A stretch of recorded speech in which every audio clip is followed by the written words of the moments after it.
సమస్త దేశములారా యెహోవాకు ఉత్సాహధ్వని చేయుడి, సంతోషముతో యెహోవాను సేవించుడి, ఉత్సాహగానము చేయుచు ఆయన సన్నిధికి రండి. యెహోవాయే దేవుడని తెలుసుకొనుడి, ఆయనే మనల్ని పుట్టించాను, మనము ఆయన వారము, ఆయన ప్రజలము, ఆయన మేపు గొర్రెలము. కృతజ్ఞతార్పణలు చెల్లించుచు ఆయన గుమ్మములలో ప్రవేశించుడి. ప్రార్థన చేసుకుందాం. దేవుడు మన యొక్క ఆత్మీయ జీవితంలో చేసి ఉన్నటువంటి మేలులు జ్ఞాపకం చేసుకుంటూ దేవుని యొక్క మహోన్నతమైనటువంటి నామమునకు కృతజ్ఞతాస్తులు చెల్లిస్తూ ఈ పరిశుద్ధ దినమందు యొక్క ఆరాధన మనము ప్రారంభించుకుందాం. ప్రార్థన చేసుకుందాం.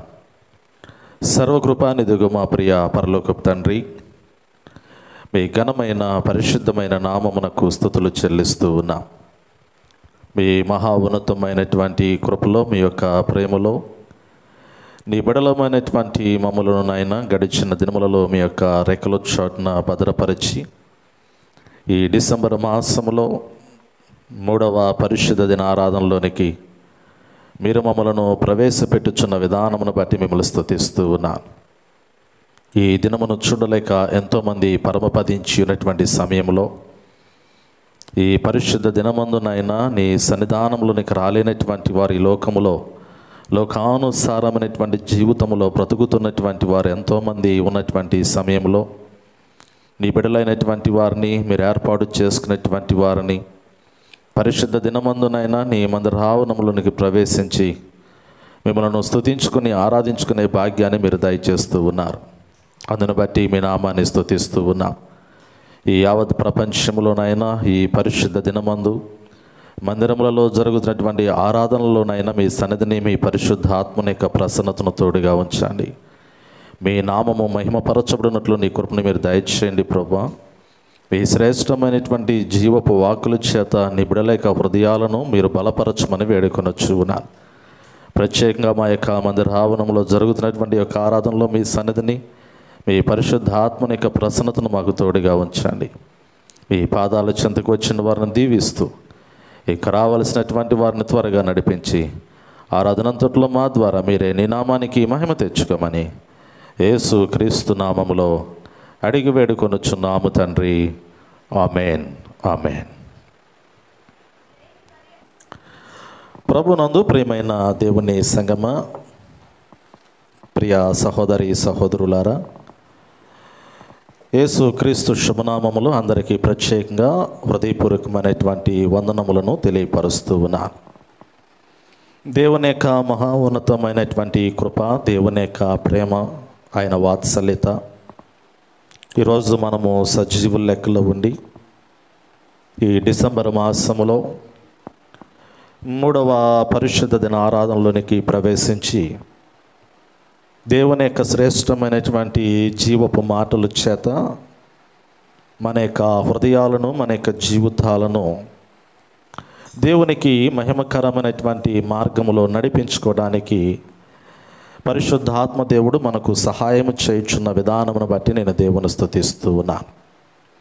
గడిచిన ఆదివారాలలో మనము పరిశుద్ధుడైనటువంటి యోహాను భక్తుడు రాసినటువంటి పత్రికలను మనము ధ్యానిస్తూ ఉన్నాం. గడిచిన ఆదివారము 2వ పత్రికను మనము ధ్యానించాం. ఈరోజు యోహాను భక్తుడు రాసినటువంటి 3వ పత్రికను కూడా మనము ధ్యానించుకోవడానికి దేవుని యొక్క సహాయము నొందినటువంటి వారమై ఆయన పాదాల చెంత నిలవబడి ఉన్నాం. ప్రియులారా, ప్రాముఖ్యంగా ఈ యొక్క యోహాను రాసినటువంటి 2వ పత్రిక కావచ్చు, 3వ పత్రిక కావచ్చు, ఈ యొక్క 2, 3 ఈ పత్రికలు ఈ పరిశుద్ధ గ్రంథములు ఉన్నటువంటి పత్రికలలో చాలా చిన్న పత్రికలుగా మనకు కనపడుతూ ఉన్నాయి. పరిశుద్ధ గ్రంథంలో రాయబడినటువంటి లేఖనాలలో, పత్రికలలో ఈ 2వ పత్రిక, 3వ పత్రిక అంత ప్రాచుర్యము నొందినటువంటి పత్రికలుగా కనపడలేదు. కానీ ఈ పత్రికలలో యోహాను భక్తుడు చాలా శ్రేష్టమైనటువంటి లోతైనటువంటి ఆత్మీయ అనుభవాలను సంఘములో ఉన్నటువంటి క్రైస్తవ కుటుంబాల్లో జరుగుతున్నటువంటి పరిణామములను ఆధారము చేసుకుని వ్రాసినటువంటి సంగతులను మనం గమనించగలుగుతూ ఉన్నాం. పిల్లలు గమనించండి, ఈ యోహాను రాసినటువంటి పత్రికలలో మొదటి పత్రిక, రెండవ పత్రిక, మూడవ పత్రిక, ఈ 3 పత్రికలు కూడా ఈ లోకములో క్రీస్తు రక్తములో కడగబడినటువంటి క్రైస్తవుడు క్రీస్తుతో కొనసాగించుకోవలసినటువంటి జీవితాన్ని గురించి తెలియపరుస్తూనే, ఈ లోకములో దేవుని ప్రేమ చేత ఒక వ్యక్తి తన యొక్క జీవితాన్ని ముందుకు కొనసాగించుకొనుచున్నటువంటి క్రమములో దేవుడు మనల్ని ఎట్టి ప్రేమతో ప్రేమించి ఉన్నాడో, ఈ భూలోకములో ఉన్నటువంటి సకల మానవాళి యొక్క జీవితంలో దేవుని ప్రేమను వ్యాప్తిపరచడానికి, దేవుని యొక్క ప్రేమ ఇతరుల యొక్క జీవితాల్లో కూడా కలిగి వారు జీవించడానికి క్రీస్తు రక్తములో కడగబడినటువంటి వారిని ప్రేమించమని ఆజ్ఞాపించినటువంటి మాటలు మనం గమనించగలుగుతూ ఉన్నాం. ఈ లోకమంతా కూడా దేవుని ప్రేమతో నిండి ఉండాలి. ఈ లోకమంతా కూడా దేవుని యొక్క నీతితో నిండి ఉండాలి. ఈ లోకమంతయు కూడా దేవుని యొక్క మహోన్నతమైనటువంటి శ్రేష్టమైనటువంటి వెలుగుతో నింపబడాలి. ఈ లోకములో ఉన్నటువంటి ప్రతి క్రైస్తవుని ద్వారా దేవుడు కోరుకున్నటువంటి ప్రాముఖ్యమైనటువంటి ఆ ఆలోచన విధానం ఏమిటంటే, లోకములో ఉన్నటువంటి క్రైస్తవుల యొద్ద నుండి దేవుడు ఆశిస్తున్నది ఏమిటంటే, మీరు వెలిగించబడ్డారు, అనేక మందిని వెలుగును పంచే బిడ్డలుగా మీరు బ్రతకవలసిన వారై ఉన్నారు. మీరు ప్రేమింపబడ్డారు, ఇతరులను ప్రేమించేటువంటి వారిగా మీరు ఉండాలి. ఈ లోకంలో పిల్లలు మనం గమనించగలిగితే సంవత్సరాలు గడుస్తూ ఉన్నాయి, కాలము పరిగెడుతూ ఉంది, దినములు దేవుని యొక్క రాకడతో కూడినటువంటి దినములు సమీపిస్తూ ఉన్నాయి. లోకములో నలుదిక్కుల్లో కూడా శ్రేష్టమైనటువంటి రక్షణ స్వార్థ ప్రకటించబడుతూ ఉంది. దేవుని యొక్క కార్యాలు భూలోకములో బహు విస్తారంగా కొనసాగించబడుతూ ఉన్నాయి. అదే సమయంలో లోకములో కూడా పాపము బహుగా విస్తరిస్తూ ఉంది. ప్రేమలు చల్లారిపోతూ ఉన్నాయి. ఆత్మీయ జీవితంలో ఎదగవలసినటువంటి వారు ఆత్మీయ జీవితంలో పతనావస్థలోనికి, భయంకరమైనటువంటి ఆ పాప స్వభావములోనికి వెళ్ళిపోతున్నటువంటి పరిస్థితులు కనపడుతూ ఉన్నాయి. ఆయన రాకడ ఎంత సమీపంగా ఉన్నదో లోకములో ఉన్నటువంటి పరిస్థితులను గమనించగలిగితే, పరిణామములను గమనించగలిగితే అంత భయంకరమైనటువంటి ఉగ్రతతో కూడినటువంటి దినములో లోకములో కనుల ముందు కనపడుతూ ఉన్నట్లుగా వాక్యంలో గమనించగలుగుతూ ఉన్నాం. ప్రత్యేకంగా ఈ యొక్క యోహాను రాసినటువంటి 3వ పత్రికను మనం చదివితే 3 వ్యక్తులు మనకు కనపడుతూ ఉంటారు. ఈ 3 వ్యక్తులను గురించి యోహాను భక్తుడు విశదీకరించడానికి ప్రయత్నం చేశాడు. ఈ యొక్క లేఖన భాగంలో ఈ 3 కూడా ఎలాంటి వ్యక్తిత్వం కలిగినటువంటి వారు ఎలాంటి జీవితాన్ని క్రీస్తును కలిగి జీవించారు. ఈ లోకములో వారు సంఘములో జీవిస్తున్నటువంటి క్రమంలో, సంఘములో ఒక మంచి క్రైస్తవులుగా మరి కుటుంబాలుగా ముందుకు కొనసాగుతున్నటువంటి క్రమంలో వారిలో ఉన్నటువంటి ఆత్మీయ కోణాన్ని యోహాను భక్తుడు ఈ పత్రికలో జ్ఞాపకం చేస్తూ ఉన్నాడు. కేవలము మనం గమనించగలిగితే యోహాను రాసినటువంటి 3వ పత్రికలో 3 వ్యక్తులు మనకు కనపడుతూ ఉంటాడు. మొదటివాడు గాయి అనబడినటువంటి వాడు, రెండోవాడు మనం గమనించగలిగితే మరి దియోత్రఫే అనబడినటువంటి వాడు, మూడోవాడు మనం గమనించగలిగితే దేమత్రియా అనబడినటువంటి వాడు. ఈ 3 వ్యక్తులను గురించి యోహాను భక్తుడు మాట్లాడడానికి ఇష్టపడ్డాడు. ఈ 3 వ్యక్తులు కూడా సంఘములో ఉన్నటువంటి వారు, సంఘములో ప్రధానత్వం కలిగినటువంటి వారు, సంఘములో దేవుడు వారికి ఇచ్చినటువంటి తలాంతులలో కావచ్చు, లేదా వారు పొందుకున్నటువంటి రక్షణలో కావచ్చు, లేదా వారు దేవుని మార్గంలో నడిచేటువంటి క్రమంలో కావచ్చు. ఈ 3 వ్యక్తులు కూడా పెర్గమ అనబడినటువంటి సంఘములో కొనసాగుతున్నటువంటి పెద్దలుగా మనకు కనపడుతున్నటువంటి వారు. ఇప్పుడు ఈ 3 వ్యక్తుల గురించి నేను మీకు జ్ఞాపకం చేయాలని ఆశపడుతూ ఉన్నాను. యోహాను భక్తుడు ఏ ఉద్దేశంతో ఈ వ్యక్తులను గురించి ఈ పత్రికలో రాస్తూ ఉన్నాడో ఆ యొక్క ఉద్దేశాన్ని తెలుసుకోవడానికి మనం ప్రయత్నం చేద్దాం. ప్రస్తుత దినాల్లో ఉన్నటువంటి సంఘాల్లో ఉన్నటువంటి స్థితిగతులు ఆనాటి క్రొత్త నిబంధన కాలంలో కూడా ఆది అపోస్తలుల ద్వారా సువార్త ప్రకటించబడినటువంటి క్రమంలో స్థాపించబడినటువంటి సంఘాల్లో కూడా భేదాభిప్రాయాలు కనపడుతూ ఉన్నాయి.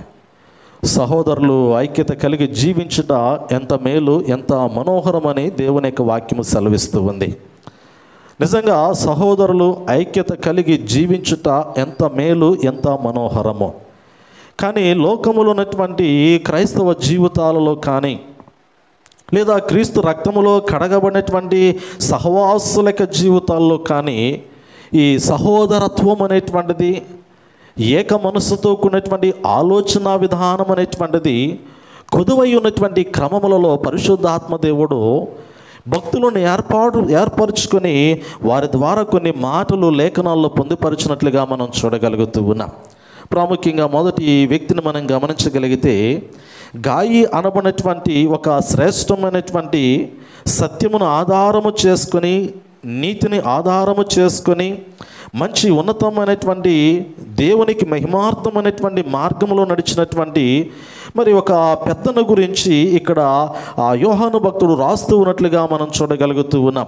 మొదటిగా మనం గమనించగలిగితే 1వ వచనము నుండి 8వ వచనం వరకుల లేఖన భాగంలో గాయి అనబడినటువంటి మరి సంఘ పెద్దను గురించి, ఒక క్రైస్తవ విశ్వాసుని గురించి పరిచర్యలో, యోహాను భక్తుని యొక్క పరిచర్యలో, పౌలు భక్తుని యొక్క పరిచర్యలో సహకారిగా ఉన్నటువంటి ఒక శ్రేష్టమైనటువంటి సహవాసన గురించి ఈ వాక్య భాగంలో మనం చూడగలుగుతూ ఉన్నాం. పిల్లలు గమనించండి, ఈ మొదటి 8 వచనాల్లో గాయను గురించి మనకు మాట్లాడుతూ ఉన్నాడు. ప్రాముఖ్యంగా 2వ వచనము 4వ వచనాన్ని గమనించగలిగితే, 2వ వచనము 3వ వచనము 4వ వచనాన్ని గమనించగలిగితే, గాయి అనబడినటువంటి యొక్క విశ్వాసీ జీవితంలో ఉన్నటువంటి భక్తిని గురించి మాట్లాడతాడు. అతడు ఎలాంటి భక్తి కలిగినటువంటి వాడు, అతడు దేవుని నమ్ముకున్న తర్వాత అతడు సత్యమును ఆధారము చేసుకుని యేసు ప్రభువారి యొక్క వాక్యమును అనుకూలంగా ఎలా బ్రతుకుతున్నాడో ఆ యొక్క వచనాల్లో జ్ఞాపకం చేస్తాడు. 5వ వచనము, 6వ వచనము, 7వ వచనము, 8వ వచనము ఈ మాటలు గమనించగలిగినట్లయితే ఈ వచనాలలో కేవలము అతడు దేవుని యందు భయభక్తులు కలిగినటువంటి వాడు మాత్రమే కాదు, కానీ ఇతరులను ప్రేమించి ఇతరులకు ఉపకారము చేయగలిగినటువంటి మనస్సు కలిగినటువంటి వాడు అనే మాటను తెలియపరుస్తాడు. ఈ యొక్క గాయి అనబడినటువంటి వ్యక్తి యొక్క జీవితంలో యోహాను భక్తుడు ప్రశంసతో కూడినటువంటి మాటలు, మెచ్చుకునేటువంటి మాటలు, కొనియాడేటువంటి మాటలు, ఒక మంచి చక్కటి సాక్షార్థమైనటువంటి మాటలు ఈ గాయి అనబడినటువంటి ఆ వ్యక్తిని గురించి మాట్లాడుతున్నట్లుగా మనం చూడగలుగుతూ ఉన్నాం. మీరు లేఖనాలను పరిశీలన చేయగలిగినట్లయితే ఈ గాయి అనబడినటువంటి పెద్దను గురించి 4 చోట్ల మనకు కనపడుతూ ఉంటుంది. అంతకుమించి ఇంకెక్కడ మనకి కనపడదు. పరిశుద్ధ గ్రంథంలో మనం గమనించగలిగితే 4 పర్యాయములు మనకు కనపడుతూ ఉంది. మొదటిది మనం గమనించగలిగితే అపోస్తలుల కార్యముల గ్రంథము 19వ అధ్యాయము 29వ వచనములో మాస్దోనీయుడైనటువంటి గాయను గురించి అక్కడ పరిశుద్ధుడైనటువంటి అపోస్తలుడైనటువంటి పౌలు భక్తుడు కొన్ని మాటలు మనకు జ్ఞాపకం చేస్తూ ఉంటాడు. ఎఫెసీ పట్టణంలో స్వార్థ ప్రకటించబడుతూ ఉంది. పౌలు భక్తుడు 3వ మిషనరీ ప్రయాణంలో ఎఫెసీ పట్టణంలోనికి వెళ్ళాడు. ఎఫెసీ పట్టణంలోనికి వెళ్ళి స్వార్థ ప్రకటిస్తూ ఉన్నటువంటి క్రమంలో ఆ యొక్క ఎఫెసీ పట్టణం అంతా కూడా భయంకరమైనటువంటి విగ్రహారాధనతో కూడినటువంటి పట్టణము. ఆ పట్టణములో మరి అర్థమయ్యి అనబడినటువంటి ఒక దేవతను వారు కొలిచేటువంటి పట్టణము, ఆరాధించేటువంటి పట్టణము. ఆ యొక్క పట్టణం అంతా కూడా విగ్రహాలతో నిండిపోయినటువంటి పట్టణము. ఏ సందు చూసినా, ఏ గొంతు చూసినా, ఏ ఇల్లు చూసినా, అక్కడ ఉన్నటువంటి ఏ విధమైనటువంటి మనుషుల యొక్క స్వభావాన్ని చూసినా కానీ వారు ఎలాంటి స్వభావాలు కలిగినటువంటి వారు అంటే భయంకరమైనటువంటి విగ్రహారాధన పూరితమైనటువంటి ఆలోచనల్లో ముందుకు కొనసాగినటువంటి జీవితాలు. మరి అపోస్తలుల కార్యముల గ్రంథము 19వ అధ్యాయము మరి ఎఫెసీ పట్టణంను గురించినటువంటి సంగతులు మనకి ఇక్కడ జ్ఞాపకం చేయబడుతూ ఉన్నాయి. ఆ పట్టణంలోనికి పౌలు భక్తుడు స్వార్థను ప్రకటించడానికి వెళ్ళాడు. స్వార్థను ప్రకటించడానికి వెళ్ళినటువంటి సమయంలో పౌలు భక్తునికి సహకారిగా ఉన్నటువంటి వాడు, పౌలు భక్తునికి పరిచర్య చేసినటువంటి వాడు, పౌలు భక్తుని యొక్క అవసరాలు తీర్చినటువంటి వాడు కదా. ప్రస్తుత దినాల్లో పాస్టర్ గారు ఎక్కడన్నా వాక్యం చెప్పడానికి వెళుతూ ఉన్నారనుకోండి, సంఘములు ఉన్నటువంటి విశ్వాసులు కానీ, సంఘములు ఉన్నటువంటి యవన బిడ్డలు కానీ గబగబా పరిచర్య చేయటానికి పాస్టర్ గారు బైబిల్ పట్టుకోవటమో, వాటర్ బాటిల్ పట్టుకోవటమో అలా వెంటనే నడుచుకుంటూ వస్తూ ఉంటారు. అంటే ప్రస్తుత దినాల్లో కొన్ని సంఘాల్లో ఉంటాయి, కానీ అన్ని సంఘాల్లో ఇటువంటి పద్ధతులు ఉండవు కదా. పెద్ద పెద్ద సంఘాలు గమనించగలిగితే హోసన్న మినిస్ట్రీయో, ఏదో కల్వరి టెంపులో, లేదంటే ఇంకా రకరకాల మినిస్ట్రీలు గమనించగలిగితే సేవకుడు అలా ముందుకు వెళుతూ ఉన్నాడు అంటే ఆయన వెనుక వచ్చేటువంటి పరిచారకులు చాలామంది వచ్చారు. వారందరూ కూడా మరి ఆ యొక్క సేవకునికి సంబంధించినటువంటి వాటన్నిటిని కూడా సమకూరుస్తూ ఉంచారు, ఆతిథ్యం ఇస్తూ ఉంచారు. మంచినీళ్ళు కావచ్చు, ఇంకితరతర పదార్థాలు ఏమైనా కావచ్చు, ఏదైతే అవసరమో దాన్నంతటినీ కూడా సిద్ధపరుస్తూ ఉంటాడు. ఇది ఎక్కడి నుండి వచ్చిందంటే ఆది అపోస్తల కాలంలో నుండి సంక్రమించినటువంటి ఆచారమే. పరిశుద్ధుడైనటువంటి పౌలు భక్తుడు ఏ పట్టణంలోనికి వాక్యాన్ని ప్రకటించడానికి వెళ్ళినా కానీ ఆ పట్టణంలోనికి పౌలు భక్తుని యొక్క పరిచారకులైనటువంటి వారందరూ కూడా ముందుగా వెళ్ళి ఆ వాక్యమును ప్రకటించేటువంటి సమయంలో సమస్తాన్ని సిద్ధపరుస్తూ ఉంటారు. పౌలు భక్తుడు అక్కడికి వచ్చి వాక్యము చెప్పాలా లేదా పౌలు భక్తుడు వాక్యమును చెప్పేటువంటి క్రమంలో అక్కడ ఎదురవుతున్నటువంటి ఆటంకాలను గురించి వాటన్నిటిని గురించి ఆనాటి దినాల్లో పరిచారకులైనటువంటి వారు ముందుగా జనసమూహంలోనికి వెళ్ళి తెలుసుకొని ఆ యొక్క వర్తమానమును ఆ పౌలు భక్తునికి అందించేటువంటి వారు. ఈ ఏపీసీ పట్టణంలో అటువంటి సంఘటన మనకు కనపడుతూ ఉంది. పౌలు భక్తునికి పరిచారకుడిగా ఉన్నటువంటి వాడు మనం గమనించగలిగితే చూడండి, అపోస్తల కార్యముల గ్రంథము 19వ అధ్యాయంలో ఒక మాట నేను మీకు జ్ఞాపకం చేస్తాను. 29వ వచన భాగాన్ని ఒకసారి మనం చూద్దాం. అపోస్తల కార్యముల గ్రంథము 19వ అధ్యాయము 29వ వచనము. పట్టణము బహు గలిబిలిగా ఉండెను, మరియు వారు పౌలుతో ప్రయాణమై వచ్చిన మాసిదోనియా వారైన గాయును అరిస్తర్కును పట్టుకుని దొమ్మిగా నాటిక శాలలో చొరబడిరి. పౌలు జనుల సభ యొద్దకు వెళ్ళదలిచెను గాని శిష్యులు వెళ్ళనీయలేదు. చూడండి, వాక్యంలో మనం గమనించగలుగుతూ ఉన్నాం. పౌలు భక్తునికి ఉన్నటువంటి పరిచారకులు, పౌలు భక్తునితో వచ్చినటువంటి పరిచారకుల్లో ఒక 20 పట్టుకోబడ్డారు, బంధించబడ్డారు. వారిలో గాయి అనబడినటువంటి వాడు ఒకడు. ఈ గాయి మాసిదోనియా పట్టణస్థులని ఈ యొక్క లేఖన భాగంలో మనకు కనపడుతూ ఉంది. రెండవ వాని యొక్క పేరు కూడా మనకు అక్కడ జ్ఞాపకం చేయబడింది. ఆ అరిస్తర్కును అనబడినటువంటి వీరిరువురు కూడా మరి పట్టబడినటువంటి వారే నాటకశాలలోనికి తీసుకుని పోబడినట్లుగా జనసమూహం అక్కడ చొరబడినట్లుగా వాక్యంలో చూడగలుగుతూ ఉన్నాం. పౌలు భక్తుడు అక్కడికి వెళ్ళాలి, అక్కడికి వెళ్ళి దేవుని యొక్క మాటలు బోధించాలి.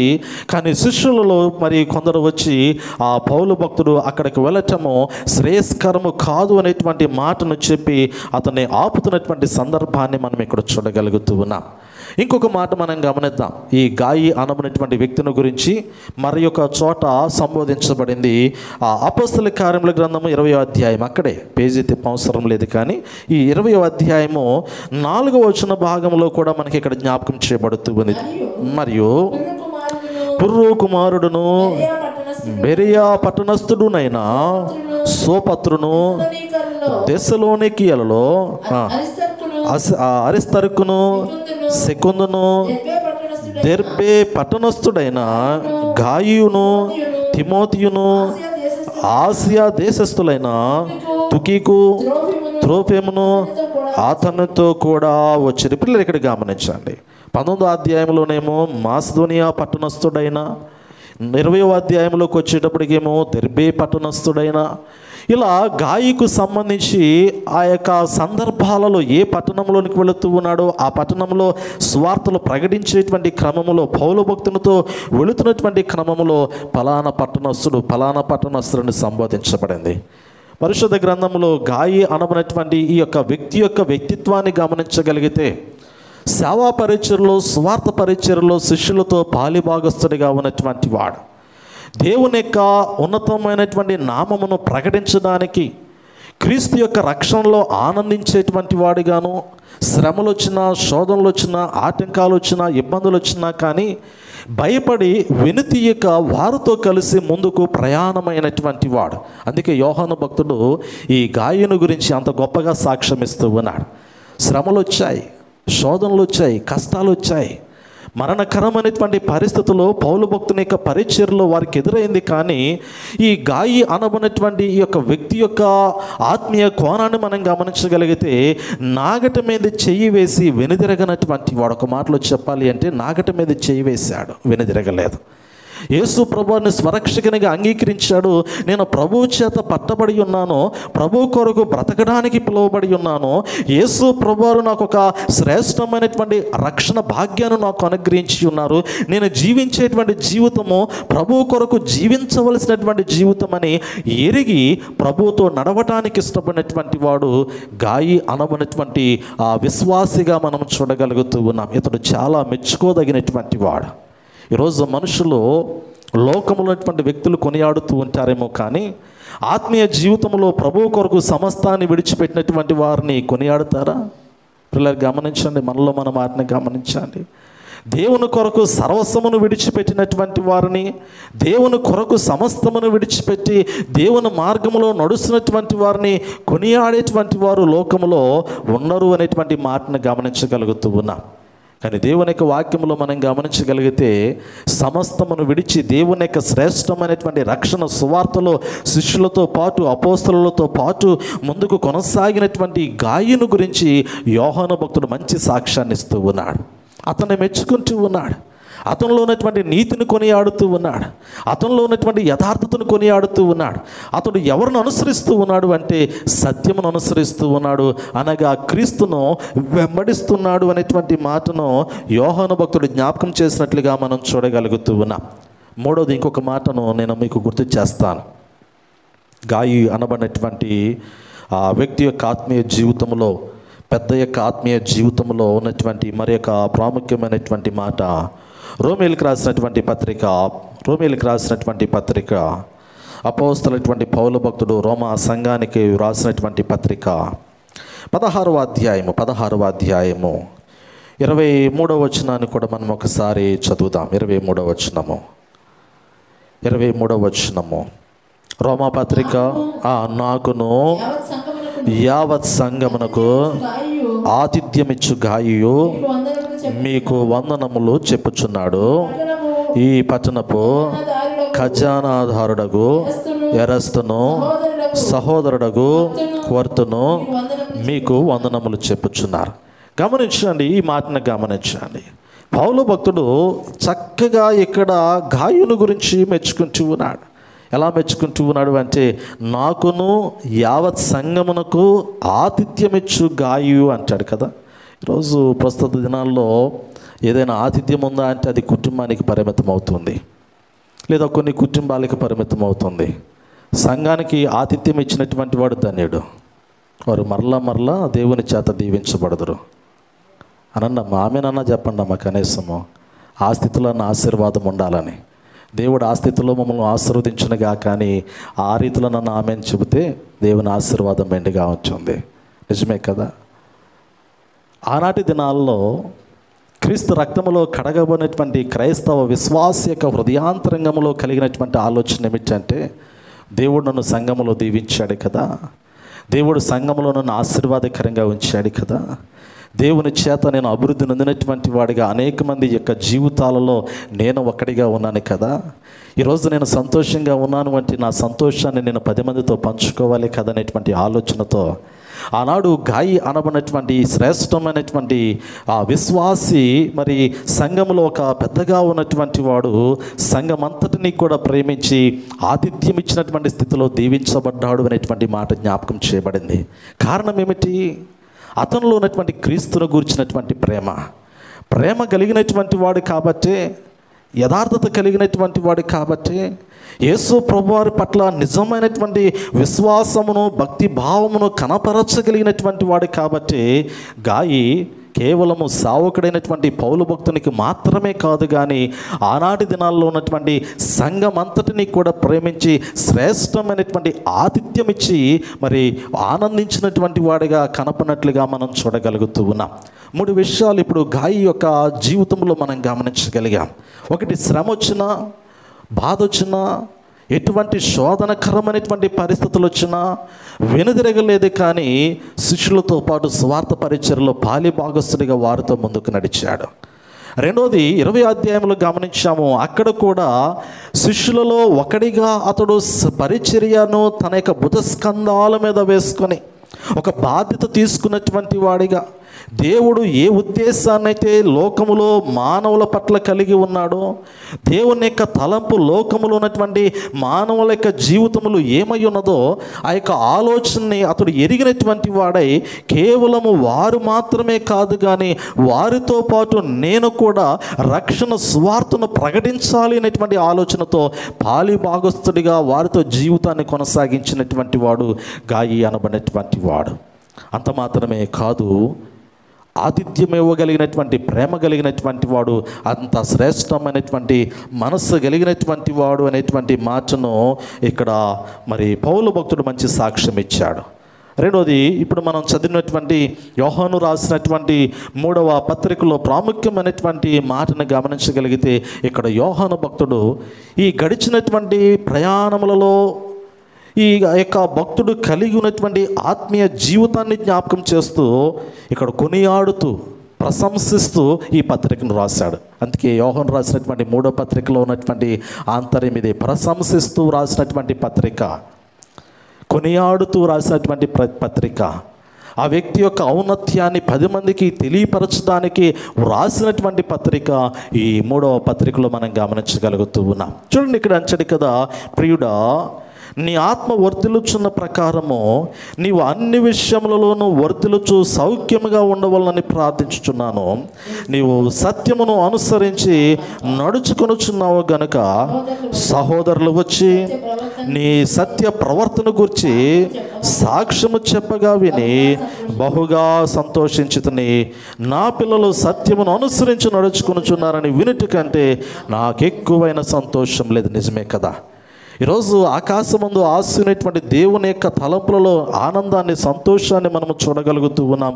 ఆ సంతోషం ఎక్కడ ఎలా దొరుకుతుందంటే, ఇదిగో దేవుని పిల్లలైనటువంటి వారు గాయి వలె జీవించినప్పుడు దేవుడు సంతోషిస్తాడు. నిజమే, దేవుడు లోకములటువంటి మానవుని యొక్క జీవితాన్ని పరిశీలిస్తూ ఉండగా ఇలాంటి వ్యక్తిత్వం కావాలి, ఇలాంటి ఆత్మీయ జీవితం కావాలి, ఆత్మీయంగా ఇలాంటి ఈ రీతిలో వర్తిలేటువంటి బిడ్డల కొరకు దేవుడు ఎదురు చూస్తూ ఉన్నట్లుగా, లోకము ఎదురు చూస్తూ ఉన్నట్లుగా దేవుని యొక్క వాక్యము మనకు జ్ఞాపకం చేయబడుతూ ఉంది. ప్రస్తుత దినాల్లో ఉన్నటువంటి లోకములటువంటి పరిస్థితులు మనం గమనించగలిగితే పగా ప్రతీకారములతో ఉన్నటువంటి పరిస్థితులు లోకములో ఉన్నాయేమో, కానీ ప్రేమతో సంతోషకరమైనటువంటి సమాధానకరమైనటువంటి పరిస్థితులు లోకంలో ఎక్కడా కూడా కానరావటం లేదు. కారణం ఏమిటంటే కనుమరుగైపోయినటువంటి క్రైస్తవ జీవితమే. దాచబడినటువంటి స్థితిలో క్రైస్తవుడు ఉన్నాడు, కానీ దీపపు స్తంభం మీద అనేక మందికి వెలిగించేటువంటి స్థితిలోనికి వెలిగింపబడేటువంటి బిడలుగా జీవించలేకపోవటమే. ఒకవేళ ఈ లోకములో మనము రక్షించబడినటువంటి వారిగా, వెలిగింపబడినటువంటి వారిగా, వెలుగును ప్రకాశింపచేసేటువంటి వారిగా లోకములో మనం బ్రతుకుతూ ఉన్నట్లయితే కొద్దిమంది అయినా కానీ ఆ యొక్క వెలుగులోనికి రావటానికి, ఆ వెలుగును పొందుకోవడానికి అవకాశం ఉంటుంది అనేటువంటి మాటను గమనించగలుగుతూ ఉన్నాం. స్వార్థం ఎప్పుడైతే మానవుని యొక్క హృదయంలో ఉంటుందో, స్వార్థపూరితమైనటువంటి ఆలోచన ఎప్పుడైతే నరుడు కలిగి జీవించడం ప్రారంభిస్తాడో ఆ వ్యక్తి యొక్క జీవితం అక్కడితోనే ఆగిపోతుంది. ఆ వ్యక్తి అంతవరకే పరిమితం అయిపోతాడు, కానీ ఆత్మీయ ఎదుగుదలలో అతడు ఆ వర్తిల్లేటువంటి విధానాన్ని చూడలేడు, ఆ అభివృద్ధిని అతడు చూడలేడు.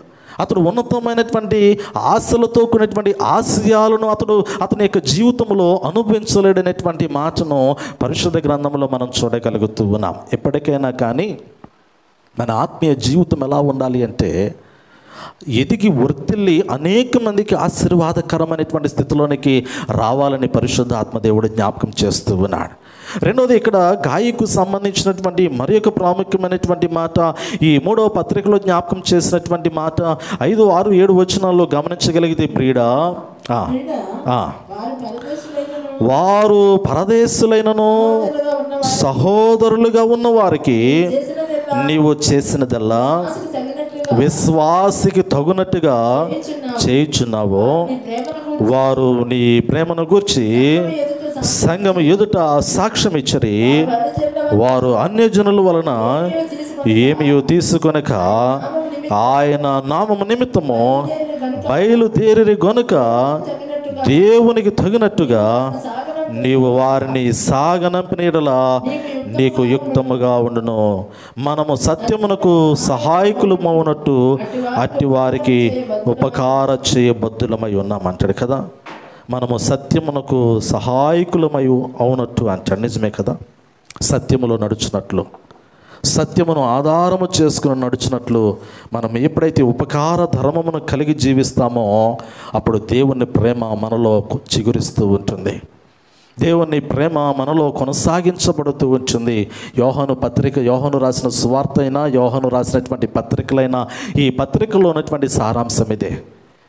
లోకరక్షకుడైనటువంటి యేసు ప్రభువారు ఈ లోకంలో జన్మించాడు అంటే దేవుడు మనల్ని ప్రేమించాడు కాబట్టే. దేవుడు లోకాన్ని ఎంతగానో ప్రేమించాడు కాబట్టి తన అద్వితీయ కుమారుడైనటువంటి యేసు ప్రభువారిని లోకంలోనికి ఆయన పంపించగలిగాడు.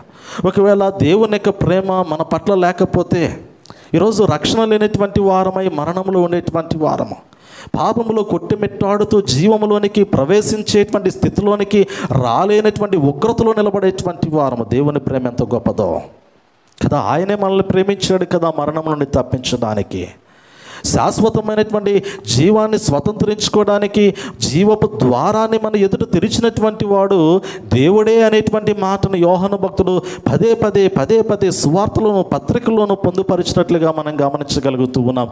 దురదృష్టకరం ఏమిటంటే ఇప్పటికీ దేవుని ప్రేమను ఎరగనటువంటి వారు లోకంలో చాలామంది ఉన్నారు.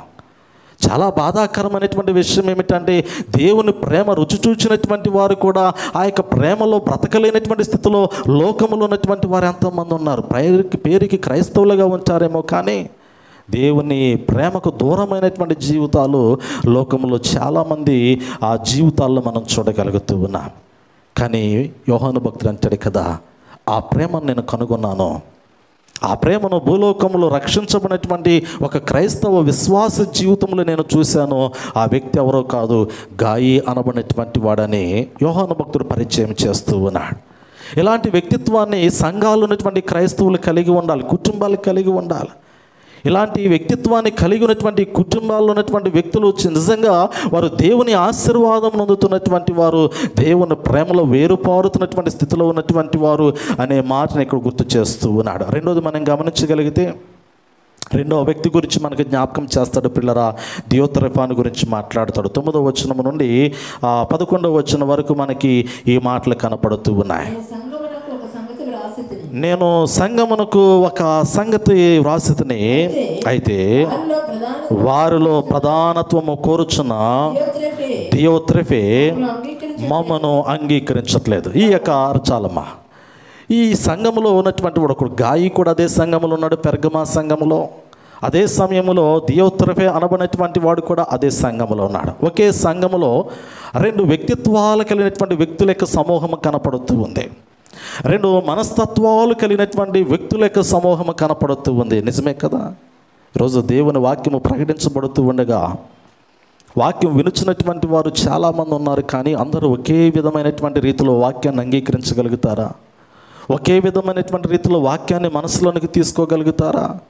అందరికీ వాక్యము ఒకే విధమైనటువంటి రీతిలో అర్థమవుతుందా?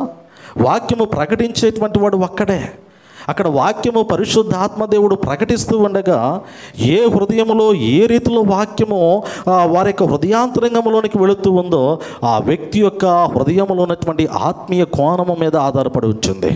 ఈరోజు ఆశగొని దేవుని మందిరంలోనికి వచ్చినటువంటి వాడు శ్రద్ధతో వాక్యాన్ని వినగలుగుతూ ఉంటాడు. ఆశతో ప్రార్థన ద్వారా దేవుని పాదాల చెంతకు వచ్చి ఈరోజు పరిశుద్ధాత్మని యొక్క స్వరాన్ని నేను వినాలి, ఈరోజు జీవపు వాక్యమునకు అనుకూలంగా నేను నా జీవితాన్ని మార్చుకోవాలి, ఈరోజు పరిశుద్ధాత్మ దేవుడు నాతో ఏమి మాట్లాడబోతూ ఉన్నాడు, ఏ విధంగా మాట్లాడబోతూ ఉన్నాడని ముందుగానే ఆలోచన కలిగి వచ్చినటువంటి వానితో పరిశుద్ధాత్మ దేవుడు మాట్లాడగలుగుతాడు. ఏ ఆలోచన లేకుండా వచ్చినటువంటి వానితో ఆత్మ మాట్లాడాలి అంటే సహాయం లేదు కదా, ఆత్మ సహాయం లేదు. రాత్రికాల సమయంలోనూ వేకువజాము సమయంలోనూ ప్రభా ఈరోజు నేను నీ పాదాల చింతకు వెళుతూ ఉన్నాను, ఈరోజు నేను నీ మందిరావరణంలోనికి వెళుతూ ఉన్నాను. ఈరోజు నీ యొక్క శ్రేష్టమైనటువంటి జీవపు వాక్యము వినటానికి ఆశతో నీ సన్నిధిలోనికి వెళుతూ ఉన్నాను. ప్రభా, ఈరోజు నీవు నాతో మాట్లాడయ్యా. ఈరోజు ఒక శ్రేష్టమైనటువంటి జీవపు మాట చేత నన్ను బలపరిచి నన్ను నడిపించి నీకు ఆయాసకరమైనటువంటి మార్గము ఏదైనా నాలో ఉంటే దాన్ని తీసివేయని ప్రార్థన చేసి ఆయన సన్నిధిలోనికి రాగలిగినటువంటి వానితో పరిశుద్ధాత్మ దేవుడు మాట్లాడగలుగుతాడు. ఎటువంటి ఆలోచన లేకుండా ఆయన సన్నిధిలో ఉన్నటువంటి వాడు అదే ఆలోచనతో వెళ్ళిపోతాడు. ఎలా వచ్చాడో అలాగే వెళతాడు. కానీ దేవుని యొక్క కృపనొందినటువంటి వాడే ఆత్మీయ ఆహారాన్ని హృదయంలోనికి తీసుకొని వెళ్ళేటువంటి స్థితిలో ఉన్నాడు. అటువంటి వాడే రాతి నేలను పోలినటువంటి హృదయాలు కావచ్చు, ముళ్ళ పొదలతో నిన్నటువంటి హృదయాలు కావచ్చు, బండ మీద పడినటువంటి ఇత్తనాలతో కూడినటువంటి హృదయాలు కావచ్చు. కానీ దేవుడు కోరుతుంది ఏమిటంటే, సంఘములో ఎంతమంది ఉన్నప్పటికీ కూడా దేవుడు చూస్తున్నటువంటి విధానము, దేవుడు కోరుతున్నటువంటి విధానము, గాయి అనబడినటువంటి వ్యక్తులను దేవుడు కోరుతూ ఉన్నాడు. అటువంటి ప్రేమ కలిగినటువంటి వారిని దేవుడు కోరుతూ ఉన్నాడు. అటువంటి ఆతిథ్యం ఇవ్వగలిగినటువంటి మనస్సు కలిగినటువంటి వారిని దేవుడు కోరుతూ ఉన్నాడు. రెండో వ్యక్తిని ఇక్కడ జ్ఞాపకం చేస్తూ దియోత్రెఫా అనబడినటువంటి వ్యక్తిని గురించి మాట్లాడతాడు. ఇతడు ప్రధానత్వమును కోరుకున్నటువంటి వాడు.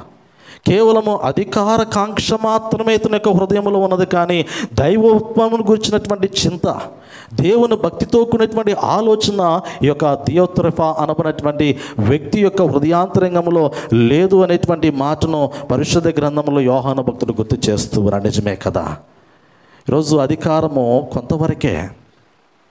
ఈ లోకంలో అధికారం ఎంతవరకు అంటే అది మనము బ్రతికినంత కాలము అధికారము కలిగినటువంటి వారమైతే ఆ యొక్క అధికారమును బట్టి అతిశయిస్తామేమో. కానీ నిజమైనటువంటి అతిశయము, నిజమైనటువంటి ఆనందము క్రీస్తులో ఉందని యోహాను భక్తుడు గుర్తు చేయడానికి ఇష్టపడుతూ ఉన్నాడు. సంఘములో ఉన్నటువంటి ఈ యొక్క దియోత్రెఫా అనబడినటువంటి వ్యక్తి సంఘములోనికి ఎందుకు వస్తూ ఉన్నాడు అంటే, ఏదో ఏలాలి, ఏదో పరిపాలించాలి, ఏదో మనుషుల మీద ఆధిపత్యం చెలాయించాలి, మనుషులందరినీ కూడా నేను లోపరుచుకునేటువంటి స్థితిలో ఉండాలి, వారు నా మాటే వినాలి, నేను చెప్పినదే చేయాలి, నేను చెప్పినదే వేదం అనేటువంటి స్థితిలో అధికారకాంక్ష కలిగినటువంటి వాడై దియోత్రెఫే సంఘములో ఎదుగుతూ ఉన్నట్లుగా పరిశుద్ధ గ్రంథంలో మనం చూడగలుగుతూ ఉన్నాం. నిజమే కదా. ఇటువంటి హృదయము, ఇటువంటి ఆలోచన దేవుని దృష్టిలో ఉగ్రతలో నిలబడేటువంటి ఆలోచన.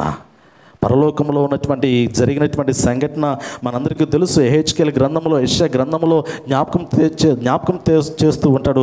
తేజో నక్షత్రమా, వేకువ చుక్క, ఆకాశము నుండి నువ్వు ఎలా ఆ భూమి మీద పడద్రోయబడితివి అంటాడు. నిజమే కదా. తేజో నక్షత్రమా, వేకువ చుక్క, ఆకాశము నుండి నీవు భూమి మీద ఎలా పడద్రోయబడ్డా ఒక్కసారి ఆలోచన చేయి. నీవు నీ హృదయాంతరంగంలో గర్వించిన వాడవై దేవుని మీద నిన్ను నీవు అతిశయించుకున్నట్టు బట్టే కదా అంటాడు కదా. వేకువ చుక్కగా ఉండవలసినటువంటి వాడు, తేజో నక్షత్రముగా ఉండవలసినటువంటి వాడు, నిరంతరము అనేక మందికి ప్రకాశమానమైనటువంటి వెలుగును కనపరచవలసినటువంటి వాడు, దేవుణ్ణి నిత్యము కూడా కొనియాడేటువంటి స్థితిలో ఉండవలసినటువంటి వాడు పడద్రోయబడేటువంటి స్థితిలోనికి వచ్చాడు అంటే కారణం అంటాడు కదా, నీవు నీ హృదయాంతరంగంలో అతిశయించుకున్నట్టుని బట్టే కదా. నీవు నీ హృదయాంతరంగంలో గర్వించిన వాడవై దేవుని మీద తిరుగుబాటు చేయుటకు నీ మనసు నిలుపుటను బట్టే కదా నీవు ఆకాశము నుండి భూమి మీద పడద్రోయబడినటువంటి వాడుగా ఉన్నావు అనేటువంటి మాటను గుర్తు చేస్తాడు. నిజమే కదా. కేవలం భూమి మీద మాత్రమేనా అంటే భూమి మీద మాత్రమే కాదు, కానీ పాతాళంలో పడద్రోయబడినటువంటి స్థితిలోనికి వెళ్ళిపోయినటువంటి వాడు లూసిఫర్ అనబడినటువంటి దూతగా మనం చూడగలుగుతూ ఉన్నాం. ఎందుకు లూసిఫర్ అనబడినటువంటి దూత ఆకాశము నుండి భూమి మీద నుండి పాతాళంలోనికి పడద్రోయబడ్డాడు అంటే అధికారం అనేటువంటి మాట. దేవుని యొక్క దూతలకు నాయకత్వం వహించినటువంటి వాడు, దేవునితో సమానమైనటువంటి అధికార భావము కలగాలి అనేటువంటి ఆలోచన కలిగినటువంటి స్థితిలో ఆ లూసిఫర్ తన యొక్క హృదయాంతరంగంలో హెచ్చించుకున్నటువంటి వాడే, గర్వించినటువంటి వాడే, అతిశయించినటువంటి వాడై ఉండగా దేవుడు అతన్ని పాతాళంలోనికి పడద్రోసినట్లుగా దేవుని యొక్క వాక్యములో మనం చూడగలుగుతూ ఉన్నాం. ఇప్పుడు సంఘంలో అటువంటి స్వభావాన్ని కలిగినటువంటి దియోత్రెఫా అనబడినటువంటి వ్యక్తిని యోహాను భక్తుడు గుర్తు చేస్తూ ఉన్నాడు. ఒకడేమో మంచి శ్రేష్టమైనటువంటి ప్రేమ కలిగి సత్యములో నడుస్తున్నటువంటి వ్యక్తి, మరొక వ్యక్తి అధికారకాంక్ష కలిగినటువంటి వాడై తిరుగుబాటు చేయించినటువంటి వ్యక్తిగా కనపడుతూ ఉన్నాడు. నిజమే కదా. 2 దినాల్లో సంఘాల్లో చీలికలు ఏర్పడుతూ ఉన్నాయి అంటే నేటి దినాల్లో సంఘ అభివృద్ధికి ఆటంకాలు ఏర్పడుతూ ఉన్నాయి అంటే, నేటి దినాల్లో సంఘములు వర్ధిల్లలేనటువంటి స్థితిలో బలహీనమైపోవడానికి కారణాలు మనం గమనించగలిగితే కేవలము ఆధిపత్యములు మాత్రమే.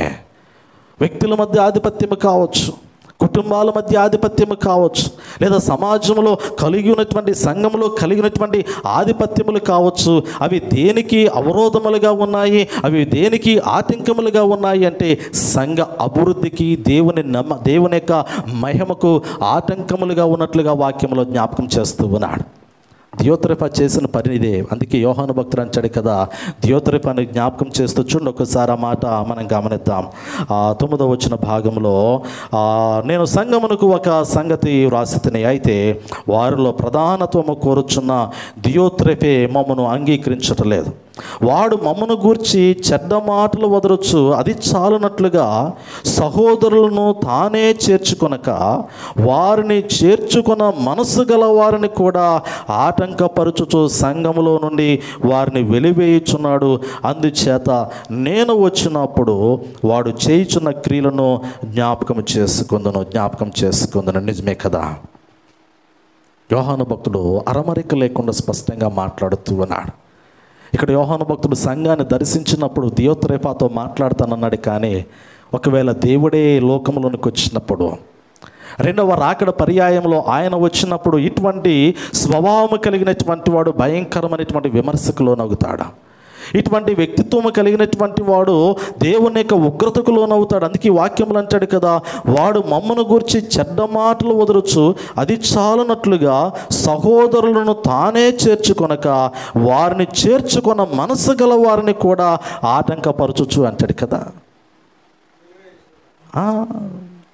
కనీసము ఎవరైనా సంఘములోనికి వచ్చినప్పుడు ఒకటి చేర్చుకునేటువంటి మనసు అతనికి లేదు, రెండోది చేర్చుకునేటువంటి మనసు ఎవరికైనా ఉంటే వారికి కూడా ఆటంకాలు కలిగిస్తున్నాడు. నువ్వెందుకు అతనితో మాట్లాడుతున్నావు? నువ్వెందుకు అతను పిలిచావు? నువ్వెందుకు అతను సహవాసము చేస్తూ ఉన్నావు? నువ్వెందుకు అతని యొక్క జీవితము మరి ఒక మంచి మార్గంలోనికి నడిపించడానికి నువ్వు ఇష్టపడుతూ ఉన్నావు? నాకు ఇష్టం లేనటువంటి కార్యము నువ్వెందుకు సంఘంలో చేస్తూ ఉన్నావు? గాయునేమో, ఈ ఇద్దరు వ్యక్తులు సంఘంలో ఉన్నారు. ఒకడేమో గాయి అక్కడే ఉన్నాడు, దియోత్రెఫా అక్కడే ఉన్నాడు. గాయునేమో వచ్చినటువంటి పరిచారకులను చేర్చుకుంటూ ఉన్నాడు, ప్రేమతో మాట్లాడుతూ ఉన్నాడు, ఆతిథ్యం ఇస్తూ ఉన్నాడు, వారి అవసరాలు చూస్తూ ఉన్నాడు, పరిచర్యకు సహకరిస్తూ ఉన్నాడు. దియోత్రెఫానేమో ఎవరైతే సహకరిస్తూ ఉన్నారో వారిని ఆటంకపరుస్తూ ఉన్నాడు. సంఘములోనికి కానీ పరిచారకులు కానీ ఎవరైనా కానీ మందిరావరణంలోనికి ప్రవేశించడానికి వచ్చినప్పుడు అనేకమైనటువంటి మాటల చేత మరి చేర్చుకునేటువంటి వారికి ఇబ్బంది కలగచేస్తూ ఉన్నాడు. యోహాను భక్తుడు దియోత్రెఫాలో ఉన్నటువంటి వ్యక్తిత్వాన్ని ఇక్కడ గుర్తు చేస్తూ ఉన్నాడు.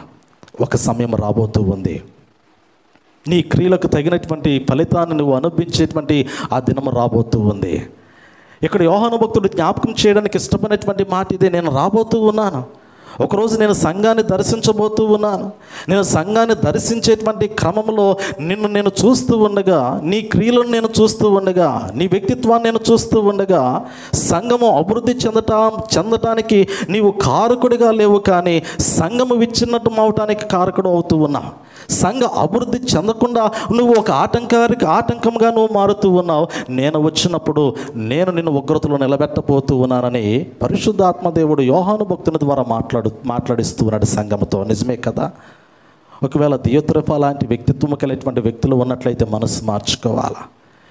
ఈరోజు నీ చేత 10 మంది నీ యొక్క సముఖంలో దేవుని మందిరంలో నిలబడాలి, కానీ నీ వలన 10 మంది ఆటంకపరచబడేటువంటి స్థితిలోనికి రాకూడదు.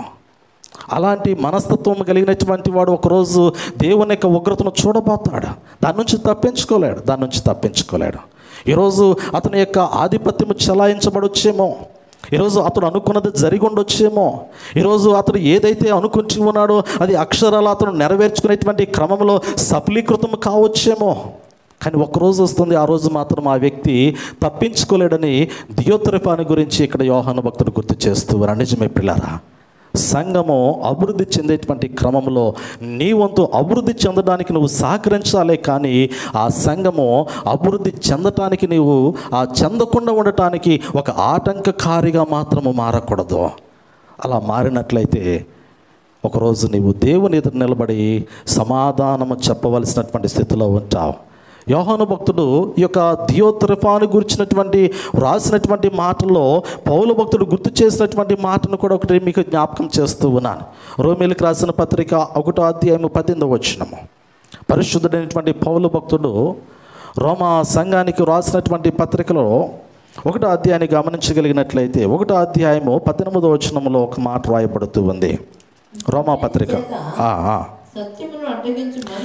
దుర్నీతి చేత సత్యమును అడ్డగించు మనుషుల యొక్క సమస్త భక్తిహీనత మీదను దుర్నీతి మీదను దేవుని కోపము పరలోకము నుండి బయలుపరచబడుచున్నది అంటాడు. ఇక్కడ యోహాను భక్తుడు నేను సంఘములోనికి వచ్చినప్పుడు నిన్ను జ్ఞాపకం చేసుకుంటానన్నాడు. ఎందుకంటే ఇతడు సత్యాన్ని అడ్డగిస్తూ ఉన్నాడు. దియోత్రెఫా గాయునేమో సత్యాన్ని అనుసరిస్తూ ఉన్నాడు కదా. యోహాను రాసిన 3వ పత్రిక చక్కగా మనం చదివితే 1వ వచనం నుండి 8వ వచనం వరకు కూడా సత్యమును అనుసరిస్తున్నటువంటి గాయుని గురించి మాట్లాడాడు. ఆ తర్వాత 9వ వచనం నుండి మనము 11వ వచనం వరకు గమనించగలిగితే సత్యమునకు అడ్డంకిగా ఉన్నటువంటి, సత్యమునకు ఆటంకకారిగా ఉన్నటువంటి దియోత్రెఫాను గురించి మాట్లాడుతూ ఉన్నాడు. ఇతడు సత్యమునకు ఆటంకముగా ఉన్నాడు, సంఘములో ఉన్నటువంటి పెద్దే, కానీ పరిచర్య జరగడానికి ఆటంకకారిగా ఉన్నాడు. సహకరించలేనటువంటి స్థితిలో ఉన్నాడు, సహకరించేటువంటి వారిని ఇబ్బంది పెడుతూ ఉన్నాడు. అటువంటి ఆ యొక్క ఆటంకకారి గురించి భూలోకంలో యోహాను భక్తుడు జ్ఞాపకం చేసుకుంటూ ఇక్కడ పౌలు భక్తుడు రాసినటువంటి మాటను మనం గమనించగలిగితే 18వ వచనం అంటే రోమా పత్రిక 1వ అధ్యాయం 18వ వచనము, దుర్నీతి చేత సత్యమును అడ్డగించు మనుషుల యొక్క సమస్త భక్తిహీనత మీదను దుర్నీతి మీదను దేవుని కోపము పరలోకము నుండి బయలుపరచబడుచున్నది. మరలా ఇక్కడ అంటాడు కదా, ఇదిగో పరలోకములో మనకి యజమానుడు ఉన్నాడు, పరలోకములో మన యొక్క విమోచకుడు, మన రక్షకుడు దేవుని కుడిపార్శ్వమందు కూర్చుని ఉన్నాడు. ఆయన మనకు దేవుడై ఉన్నాడు, ఆయనకు మన ప్రభు అయి ఉన్నాడు, ఆయన మనకు తీర్పు తీర్చేటువంటి తీర్పరిగా ఉన్నాడు. అతడు పరలోకములో నుండి తన యొక్క ఉగ్రతను బయలుపరచడానికి సిద్ధపడి ఉన్నాడు అంటాడు. ఈ మొదటి క్రిస్మస్ దినాల్లో మనం గమనించగలుగుతూ ఉన్నాం కదా, భూలోకంలోనికి యేసు ప్రభువారు మొదటి రాకడగా ఆయన నరావతారిగా రక్షకుడిగా వచ్చాడేమో, కానీ రెండవ రాకడ కొరకు లోకం ఎదురు చూస్తూ ఉంది, క్రైస్తవులు ఎదురు చూస్తూ ఉన్నారు, పరిశుద్ధులు ఎదురు చూస్తూ ఉన్నారు. రెండవ రాకడ సమయంలో ఆయన మరలా భూమి మీద అడుగు పెట్టబోతూ ఉన్నాడు. అడుగు పెట్టేటువంటి సమయంలో ఆయన ప్రారంభంలో ప్రేమ కలిగినటువంటి రక్షకుడిగా వచ్చాడేమో, కానీ ఆయన రెండవ పర్యాయం రాబోతున్నటువంటి సమయంలో క్రోధ పాత్రను పుచ్చుకునేటువంటి వాడై, ఉగ్రత కలిగినటువంటి వాడై, రౌద్రము కలిగినటువంటి వాడై తీర్పు తీర్చడానికి లోకములోనికి రాబోతూ ఉన్నాడు అంటాడు. ఆయన ఈసారి ప్రేమ లేనటువంటి వాడు. నువ్వు ప్రేమ కలిగినటువంటి ప్రభువును చూసావేమో, కానీ రౌద్రము కలిగినటువంటి ప్రభువుని చూడలేవు అంటాడు పిల్లల భక్తుడు పరిశుద్ధ గ్రంథంలో. ఆయన కోపం ముందు నువ్వు నిలబడలేవు, తాలుకొనలేవు. నీ జీవితము ఆయన యొక్క దహించి వేయించినటువంటి అగ్ని ఎదుట నీ జీవితము నిలబడుతున్నటువంటి సమయంలో నిలువున కాల్చివేయబడేటువంటి స్థితిలో ఉంటావేమో, జాగ్రత్త అని పరిశుద్ధ గ్రంథంలో భక్తుడు హెచ్చరిక చేస్తూ ఉన్నట్లుగా మనం చూడగలుగుతూ ఉన్నాం. నిజమే కదా. దుర్నీతి చేత, లోక సంబంధమైనటువంటి ఆశల చేత, లోక సంబంధమైనటువంటి కోరికల వలన, లోక సంబంధమైనటువంటి తలంపులతో, లోకానుసారమైనటువంటి బ్రతుకు కలిగినటువంటి వారే క్రీస్తు రక్షణ స్వార్థకు అనగా సత్యమునకు ఆటంకకారులుగా మారినటువంటి వారి యొక్క జీవితాలలో దేవుని యొక్క ఉగ్రత పరలోకము నుండి బయలుపరచబడబోతూ ఉంది. ఆయన ఉగ్రతను లోకంలో వారి మీదకి తీసుకుని రాబోతూ ఉన్నాడు అనేటువంటి మాటను పౌలు భక్తుడి వచనంలో జ్ఞాపకం చేస్తూ ఉన్నాడు. నిజమే కదా. 28వ వచనాన్ని కూడా అదే అధ్యాయము, రోమీయులకు రాసిన పత్రిక 1వ అధ్యాయము 28వ వచనాన్ని కూడా ఒకసారి మనం చదువు.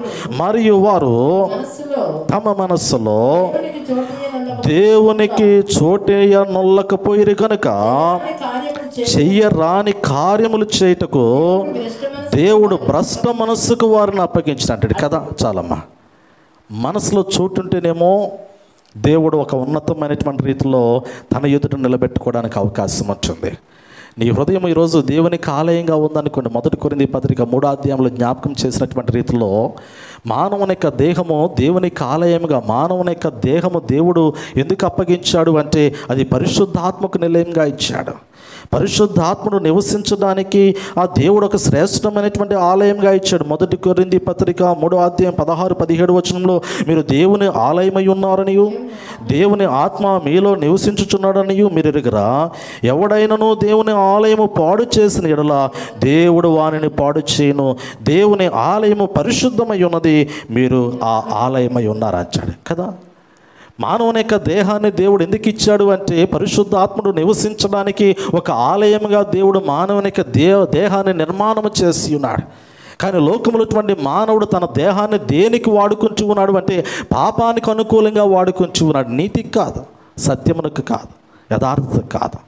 పాపానికి లోకానికి అనుకూలంగా నరుడు తన యొక్క దేహాన్ని వాడుకోవడానికి ఉపయోగించుకోవడానికి ఇష్టపడుతూ ఉన్నాడు. కానీ దేవునికి మహిమకరమైనటువంటి రీతిలో తన దేహాన్ని తన హృదయాన్ని ఆ యొక్క వ్యక్తి తన యొక్క జీవితాన్ని కొనసాగించుకోవడానికి ఇష్టపడలేకపోతూ ఉన్నాడు. ప్రభువుని ఎరగినటువంటి అనుడు అనుకోండి, అరే పాపం దేవుడు తెలియదులేనటువంటి మాట అంటాడు కదా. ప్రభువుని ఎరగనటువంటి ఒక అన్యుడు లోకానుసారుడిగా బ్రతుకుతూ ఉన్నాడు అనుకోండి, అతనికి రక్షణ అంటే తెలియదు, ప్రభు అంటే తెలియదు, దేవుని యొక్క గొప్పతనము దేవుని యొక్క మహిమ ఏమిటో తెలియదు. కాబట్టి అతడు ఒక అన్యుడిగా చూడబడుతూ ఉంటాడు. అదే ఒక రక్షించబడినటువంటి క్రైస్తవుడు లోకానుసారిగా బ్రతుకుతూ ఉన్నాడు అనుకోండి, ఎలాంటి సాక్ష్యం ఉంటుంది? అరే వీడు దేవుని తెలుసుకుని కూడా ఇంకా ఇదే పాపంలో బ్రతుకుతూ ఉన్నాడు, ఇదే చెడు ఆలోచన, ఇదే తప్పుడు ఆలోచన, ఇదే మోసపూరితమైనటువంటి ఆలోచన, వీడు చెడ్డ ఆలోచనతో బ్రతుకుతున్నాడు అనేటువంటి ఆలోచన సమాజంలో వ్యక్తుల యొక్క హృదయాల్లో కదలాడుతూ ఉంది. ఇక వాళ్ళకన్నా నేనే బెటర్గా అనేటువంటి ఆలోచనలో లోకములటువంటి అన్యులు మాట్లాడుకుంటారు. నిజమే కదా. వారు యేసు ప్రభు వారు నమ్ముకున్నారంట, కానీ వారు ఇంకా పాపంలో బ్రతుకుతున్నారు. ఒక విధంగా వారికన్నా మేమే బెటర్ కదా, ఆయన నమ్ముకోకపోయినా కానీ లోకంలో పాపంలోనే బ్రతుకుతూ ఉన్నాము, వారికి మాకు వ్యత్యాసం లేదనుకుంటారా? నిజమే. ఎందుకు ఈ మాట నేను జ్ఞాపకం చేస్తూ ఉన్నాను అంటే ఈ పరిశుద్ధ గ్రంథంలో రోమీయులకు రాసిన పత్రిక 1:28 వచనంలో అంటాడు కదా, వారు మనసే లేదు, దేవునికి చోటు ఇవ్వలేదు. దేవునికి చోటు ఇవ్వలేనటువంటి వాని యొక్క హృదయం ఎలా ఉంటుందంటే పాపములోనే ఉంటుంది. నువ్వు దేవుని మందిరములో ఉన్నా, దేవుని సముఖములో ఉన్నా, దేవుని సన్నిధిలో ఉన్నా, నువ్వు దేవుని రాజ్యానికి వారసునని బ్రతకడానికి నీవు నీ మార్గంలో ముందుకు వెళుతూ ఉన్నా నీ మనస్సులో. అందుకే ఇక్కడ పౌలు భక్తుడు ప్రత్యేకంగా మాట్లాడుతాడు, ఈ వచనాన్ని గుర్తు చేస్తూ ఉంటాడు. మరియు వారు తమ మనసులో దేవునికి చోటియ్యనొల్లకపోయారు గనుక చెయ్యరాని కార్యములు చేయుటకు దేవుడు భ్రష్ట మనసుకు వారిని అప్పగించాడంట. దేవుడు అప్పగించాడు.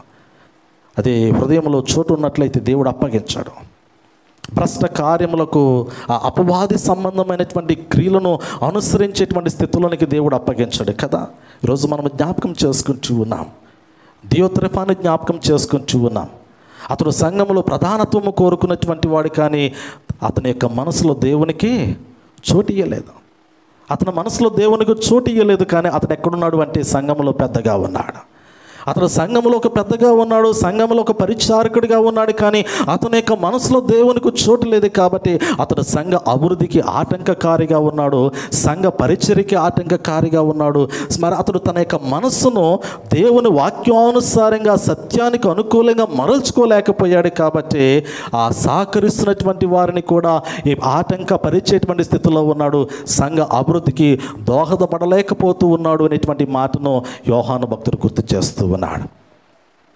ఏ మనసులో అయితే దేవునికి చోటు ఉండదో, ఏ హృదయం అయితే దేవుని స్వాధీనంలో ఉండదో, ఏ హృదయాంతరంగంలో అయితే దేవుని యొక్క ఆత్మ నిత్యము మరి స్తుతించబడేటువంటి స్థితిలో ఉంటుందో, ఆ హృదయం ఎలా ఉంటుంది, ఆ మనసు ఎలా ఉంటుందో ఈ పౌలు భక్తుడు ఇక్కడ వర్ణించడానికి ఇష్టపడుతున్నాడు. చూడండి 29వ వచనము, రోమాపత్రిక 1:29వ వచనము, అట్టివారు సమస్తమైన దుర్నీతి చేతను, దుస్తత్వము చేతను, లోభము చేతను, ఈర్ష్య చేతను నిండుకొని మత్సరము, నరహత్య, కలహము, కపటము, వైరమును వాటితో నిండిన వారై కొండెగాండ్రును, అపవాదుకులను, దేవద్వేషకులను, హింసకులను, అహంకారులను, బింకములాడువారును, చెడ్డ వాటిని కల్పించువారును, తల్లిదండ్రుల కవిదేలను, అవివేకులను, మాట తప్పువారును, అనురాగరహితులను, నిర్ధేయులున్నారంటారు. పిల్లలు గమనించండి, ఇట్టి కార్యములను అభ్యసించువారు మరణమునకు తగిన వారు అను దేవుని న్యాయ విధిని వారు బాగా ఎరిగి ఉండి వాటిని చేయుచున్నారు. నిజమే, తెలుసు దేవుని యొక్క న్యాయ విధులు ఏమిటో తెలుసు. దేవుని యొక్క కట్టడలు ఏమిటో తెలుసు, నియమములు ఏమిటో తెలుసు, వాక్యం ఏమిటో తెలుసు, అయినా కానీ చెడ్డవాటినే వారు అనుసరిస్తూ ఉన్నారు.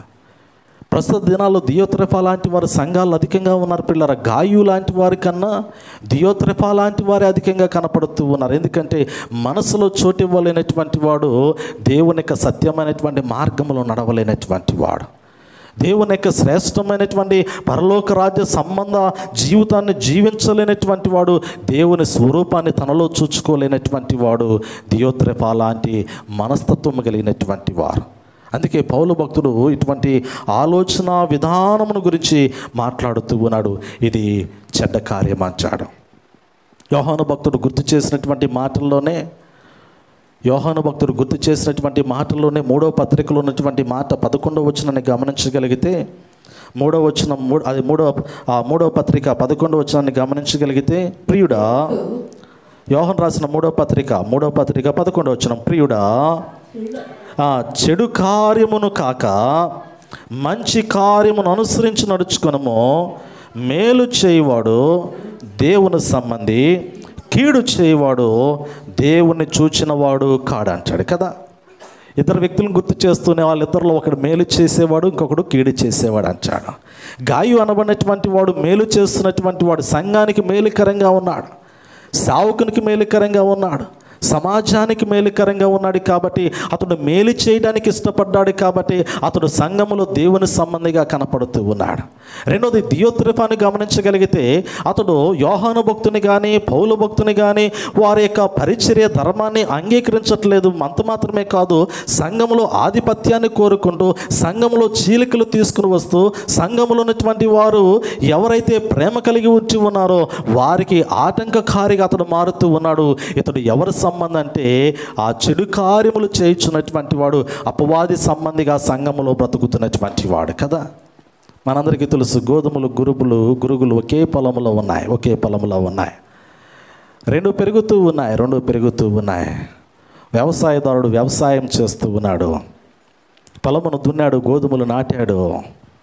రాత్రికాల సమయంలో సాతాను వచ్చి ఆ గోధుమల మధ్య గురుగులు నాటి వెళ్ళిపోయాడు.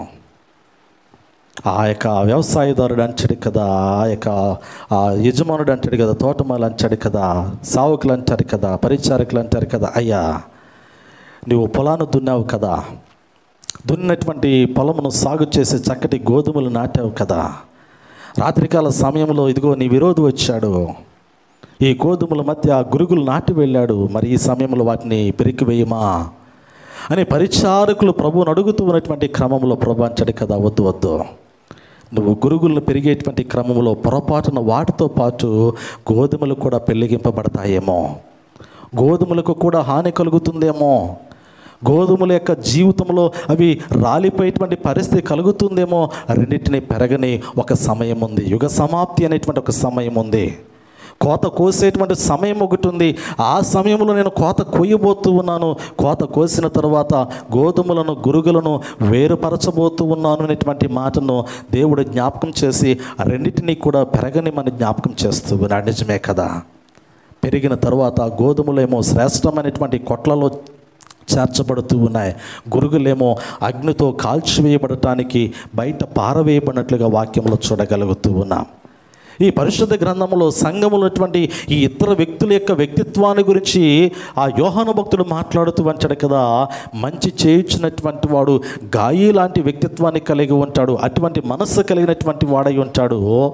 చెడు కార్యములను అనుసరిస్తున్నటువంటి వాడు, చెడ్డ స్వభావం కలిగినటువంటి వాడు, అపవాది యొక్క కుతంత్రమైనటువంటి ఆలోచనలు కలిగినటువంటి వాడు దియోత్రెఫా లాంటి యొక్క ఆలోచన విధానాన్ని కలిగి ఉంటాడు. ఎప్పుడు కూడా ఆటంకకారిగానే ఉంటాడు అనేటువంటి మాటను గుర్తు చేస్తూ ఉన్నాడు. నిజమే పిల్లరా, దేవుని యొక్క వాక్యంలో ఇంకా అనేకమైనటువంటి శ్రేష్టమైనటువంటి మాటలు పరిశుద్ధాత్మదేవుడు క్రొత్త నిబంధన కాలంలో స్వార్థ పరిచర్య జరిగిస్తూ ఉన్నటువంటి క్రమంలో ఆ మాటలు వినుచున్నటువంటి వారిని పరిశుద్ధాత్మదేవుడు హెచ్చరించాడంట.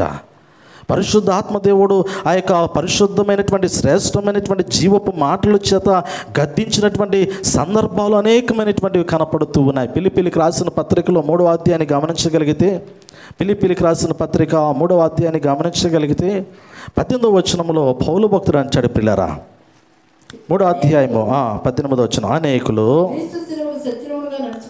క్రీస్తు సిలువకు శత్రువులుగా నడుచుకొనుచున్నారు.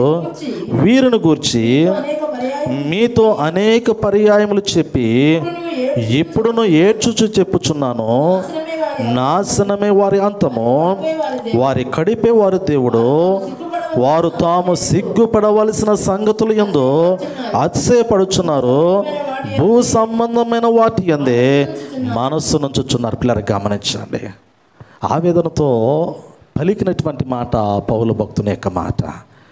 ఇది హృదయాంతరంగంలో పగిలిపోయినటువంటి హృదయముతో, దుఃఖముతో నిన్నటువంటి హృదయముతో మాట్లాడుతున్నటువంటి మాటను పౌలు భక్తుడు ఫిలిప్పీ సంఘానికి జ్ఞాపకం చేస్తూ ఉన్నాడు. నిజమే కదా, ఇది చాలా కఠినతరమైనటువంటి మాటగా మన హృదయాల్లో మనం చూడగలుగుతాం. ఒకవేళ ఈ మాట మనము మన హృదయంలో తీసుకుంటే మన హృదయాలు నొచ్చుకుంటాయి, మన హృదయాలు బాధించబడినటువంటి హృదయాలుగా కనపడుతూ ఉంటాయి. ఈ వాక్యంలో జ్ఞాపకం చేయబడుతున్నటువంటి మాట, అనేకులు క్రీస్తు సిలువకు శత్రువులుగా నడుచుకొనుచున్నారంట. దేవునికే శత్రువులుగా వారు వారి యొక్క జీవితాలను కొనసాగించుకుంటూ ఉన్నారు.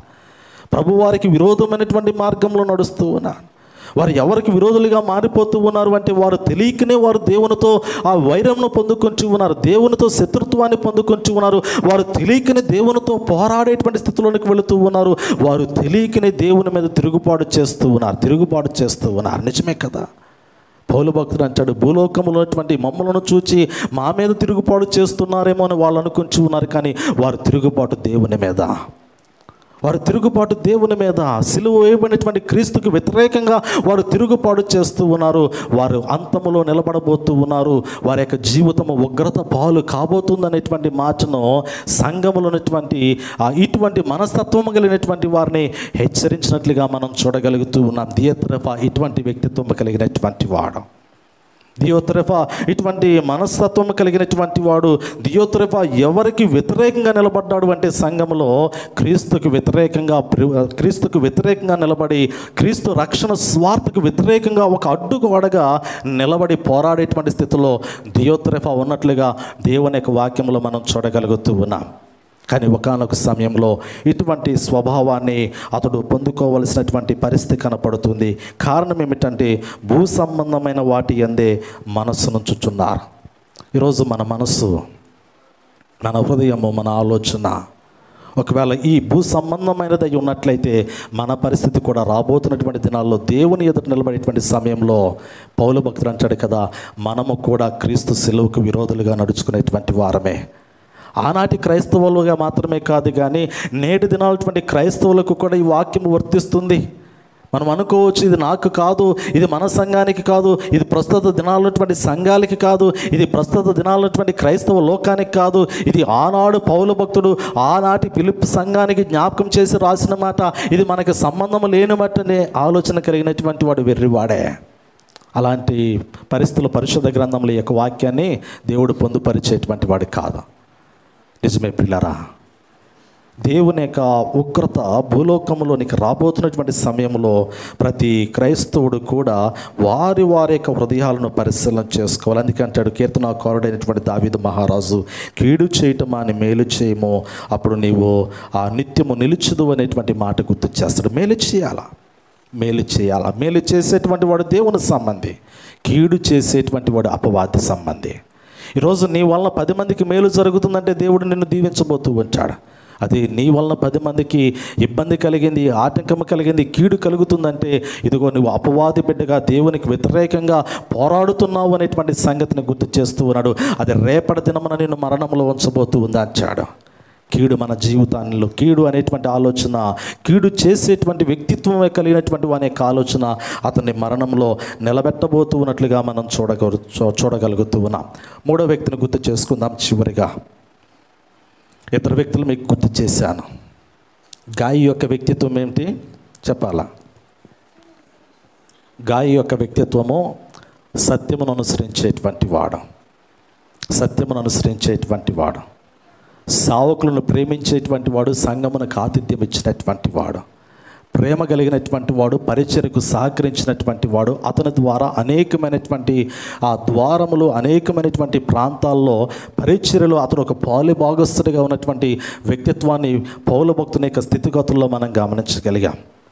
దియోత్రెఫాని గమనించినప్పుడు ఇతడు కీడు చేసేటువంటి మనస్సు కలిగినటువంటి వాడు, సంఘములో ఆధిపత్యాన్ని కోరుకున్నటువంటి వాడు, మేలు చేసేటువంటి వారికి ఆటంకకారిగా మారినటువంటి వాడు, తాను మేలు చేయకపోగా ఇతరులు మేలు చేయాలని చూసినప్పుడు వారిని ఆటంకపరిచి అవరోధపరిచినటువంటి వాడు, కీడులో నిలబడినటువంటి అపవాది సంబంధిగా నిలబడినటువంటి వాడు, దేవుని యొక్క ఉగ్రత దినమందు, తీర్పు దినమందు దేవుని యొక్క ఉగ్రతను చూడబోతున్నటువంటి వాడు దియోత్రెఫా అనబడినటువంటి వాడు.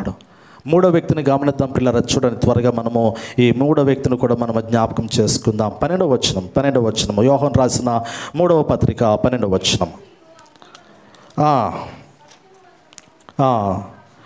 దేమేత్రియు అందరి వలనను సత్యము వలనను మంచి సాక్ష్యము పొందినవాడు, మేము కూడా అతనికి సాక్ష్యం ఇచ్చుచున్నాము, మా సాక్ష్యము సత్యమైనదని నీవెరుగుదువు.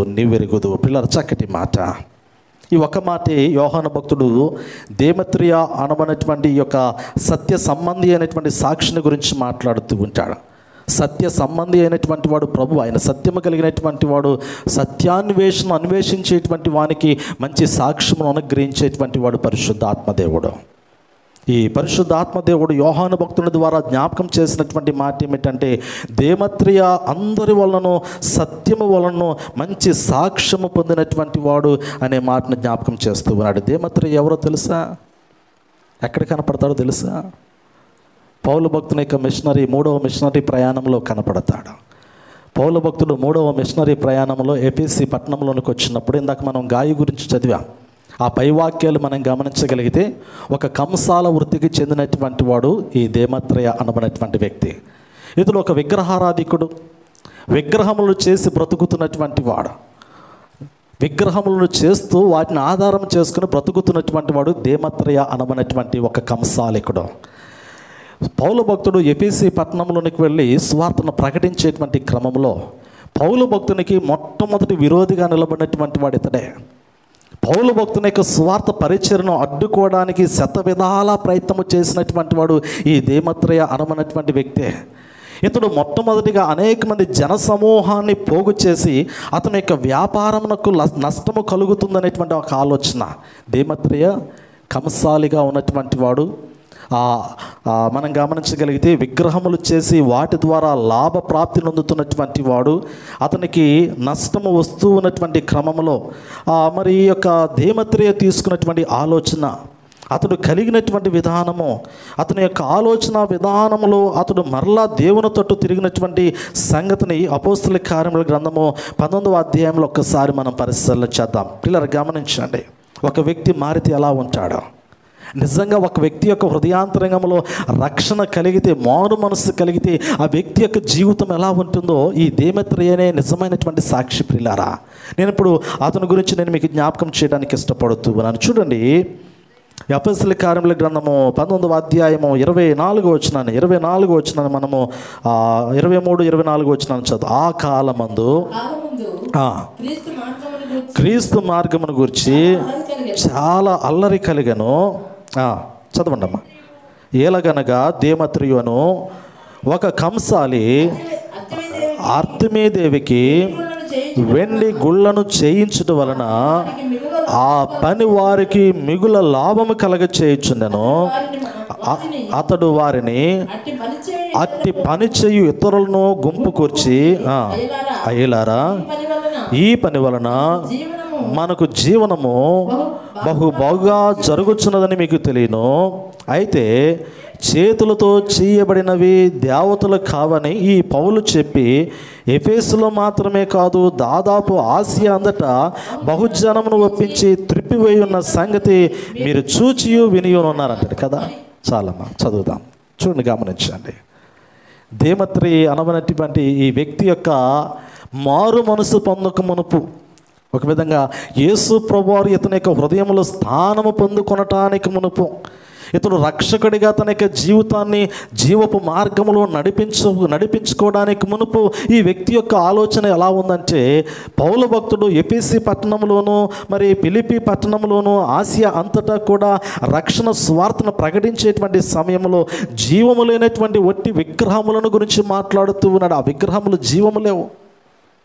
అవి ఆశీర్వాదించేటువంటి స్థితిలో లేనటువంటివి, మాట్లాడలేనటువంటి స్థితిలో ఉన్నటువంటివి, మనుషుల యొక్క స్వహస్తాలతో చేయబడుతున్నటువంటి, రూపించబడుతున్నటువంటి విగ్రహములు అనేటువంటి మాటను పౌలు భక్తుడు గుర్తు చేస్తున్నాడు. ఇవి మానవులు వారి యొక్క స్వహస్తాలతో వారి యొక్క లాభప్రాప్తి కొరకు వ్యాపారం నిమిత్తమై తయారు చేసి ఒక దేవునిగా పరిచయం చేశాడు అంటాడు. అది ఒక మాటలో గమనించగలిగితే మనుషులు సృష్టించారు.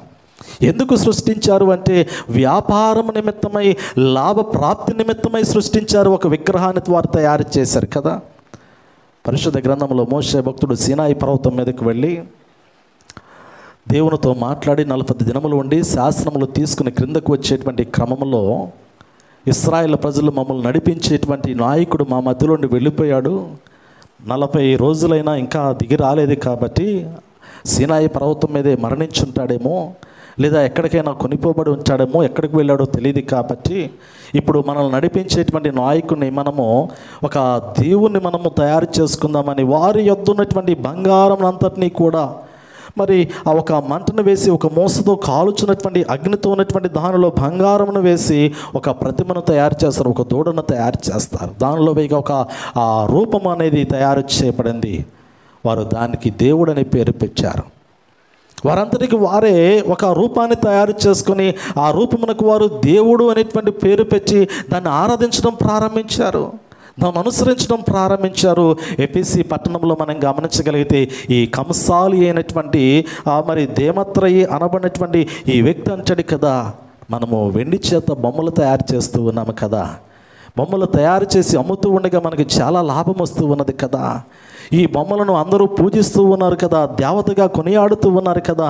ఇప్పుడు పౌలు అనబడినటువంటి ఒక వ్యక్తి మన దేశంలోనికి వచ్చి, మన పట్టణంలోనికి వచ్చి, మన ప్రాంతంలోనికి వచ్చి మన వ్యాపారానికి నష్టాన్ని కలిగిస్తూ ఉన్నాడు. ఈరోజు మనకి యొక్క జీవితంలో మనము దేన్నైతే దేవునిగా దేవతగా సృష్టించామో, మనము దేన్నైతే దేవతగా దేవునిగా సృష్టించామో అది దేవత కాదు, దేవుడు కాదనేటువంటి మాటలు పలుకుతూ ఉన్నాడని ఈ దేమత్రయి అనబడినటువంటి కంసాలి అనేక మంది కంసాలను పోగు చేసి పౌలుకు వ్యతిరేకంగా ఒక సభ ఏర్పాటు చేసినట్లుగా ఈ వాక్య భాగంలో మనం చూడగలుగుతూ ఉంటాం. ఒక సభ ఏర్పాటు చేశాడు, ఒక గుంపును సమకూర్చాడు, చాలామందిని పోగు చేసి ఆ పౌలును మరి సంహరించడానికి, లేదా పౌలును ఆ ప్రాంతం నుంచి వెళ్ళగొట్టడానికి నాయకత్వం వహించినటువంటి వాడే ఈ దేమత్రయి అనబడినటువంటి కంసాలిగా ఉన్నటువంటి వ్యక్తి. ప్రియులారా, నిజమే కదా, సువార్తకి ఆనాడు, ఆ రక్షణ సువార్తకి ఆనాడు మొట్టమొదటిగా ఎఫెసీ పట్టణంలో ఒక అడ్డంకిగా, అవరోధముగా నిలబడినటువంటి వాడు. దేవుడు ఎంత గొప్పవాడు, దేవుని మీద తిరుగుబాటు చేసిన వాడిని సైతము కూడా మార్చగలిగినటువంటి వాడు.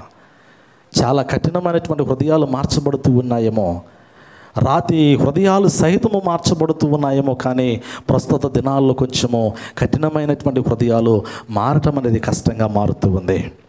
ఆనాడు పిల్లరా పౌలు భక్తుని యొక్క స్వార్థ పరిచర్యకు అడ్డంకుగా నిలబడినటువంటి ఈ దేమత్రయి అనబడినటువంటి వ్యక్తి దేవుని చేత పట్టబడి ఒక మంచి సాక్షిగా నిలబడ్డాడు, సత్య స్వార్థకు అనుకూలమైనటువంటి సాక్షిగా పిలువబడ్డాడు. అతని గురించి యోహాను భక్తుడు సాక్ష్యం ఇచ్చాడు. అతని యొక్క జీవితం ఎలా ఉంది ఇక్కడ మనం మరలా గమనిద్దాం. చూడండి, ఇక్కడ అంచాడు కదా, ఈ అపోస్తల కార్యముల గ్రంథం 19వ అధ్యాయం చదవండి, 27వ వచనము. అపోస్తల కార్యముల గ్రంథము 19వ అధ్యాయం 27వ వచనం. మరియు ఈ మన వృత్తి యందు లక్ష్యము తప్పుపోవటియే గాక మహాదేవి అయిన అర్తెమయి దేవు యొక్క గుడి కూడా తృణీకరింపబడి ఆసియా అన్నంతటా భూలోకమందును పూజింపబడుచున్న ఈమె యొక్క గొప్పతనము తొలగిపోవునని భయముతోచున్నదని వారితో చెప్పినంటాడు. తనలో ఉన్నటువంటి స్వార్థపూరితమైనటువంటి ఆలోచనని ఎక్కడికి తీసుకెళ్ళాడంటే జనాల్లోకి తీసుకెళ్ళాడు కదా.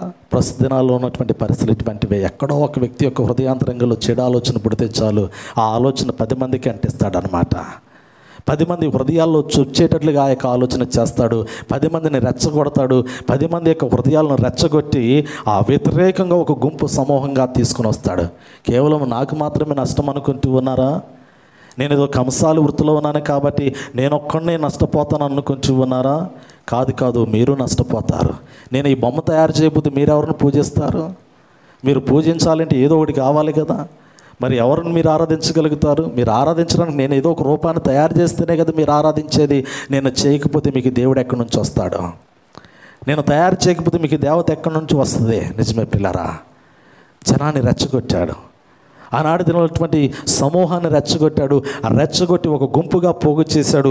గుంపుగా పోగు చేసిన తర్వాత చూడండి ఇక్కడ అంచాడు కదా 28వ వచనము, వారు విని రౌద్రముతో నిండిన వారే ఎఫెసీల అర్తమీదేవి మహాదేవి అని కేకలు వేసిరి.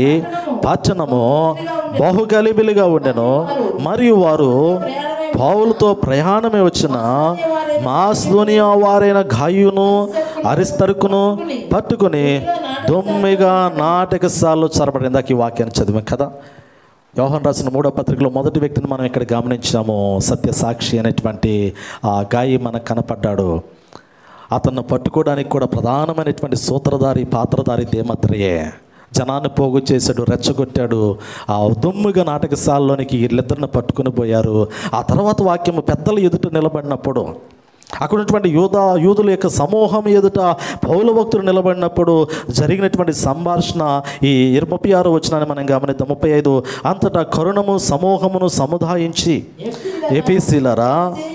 ఎఫెసీల పట్టణము ఆర్తిమి మహాదేవికిని ద్విపతి యొద్ద నుండి పడిన మూర్తికిని పాలుకురాలై ఉన్నందున తెలియని వాడెవడు ఈ సంగతులు నిరాక్షేపమైనవి గనుక మీరు శాంతము కలిగి ఏదియో ఆతురపడి చేయకుండా ఆవశ్యకము. మీరు ఈ మనుషులను తీసుకుని వచ్చేసరి వీరు గుడి దోచిన వారు కారు, మన దేవతను దూషింపలేదు.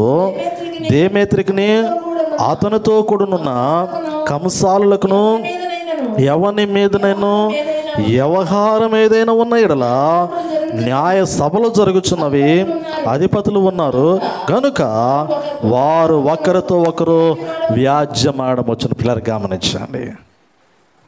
సమూహము నిలబడింది, పౌలు భక్తుడు నిలబడ్డాడు, గాయి నిలబడ్డాడు, వీళ్ళందరూ నిలబడ్డారు, శిష్యులు నిలబడ్డారు, జనమంతా గుంపులు గుంపులుగా ఉన్నారు, పెద్దలు నిలబడ్డారు.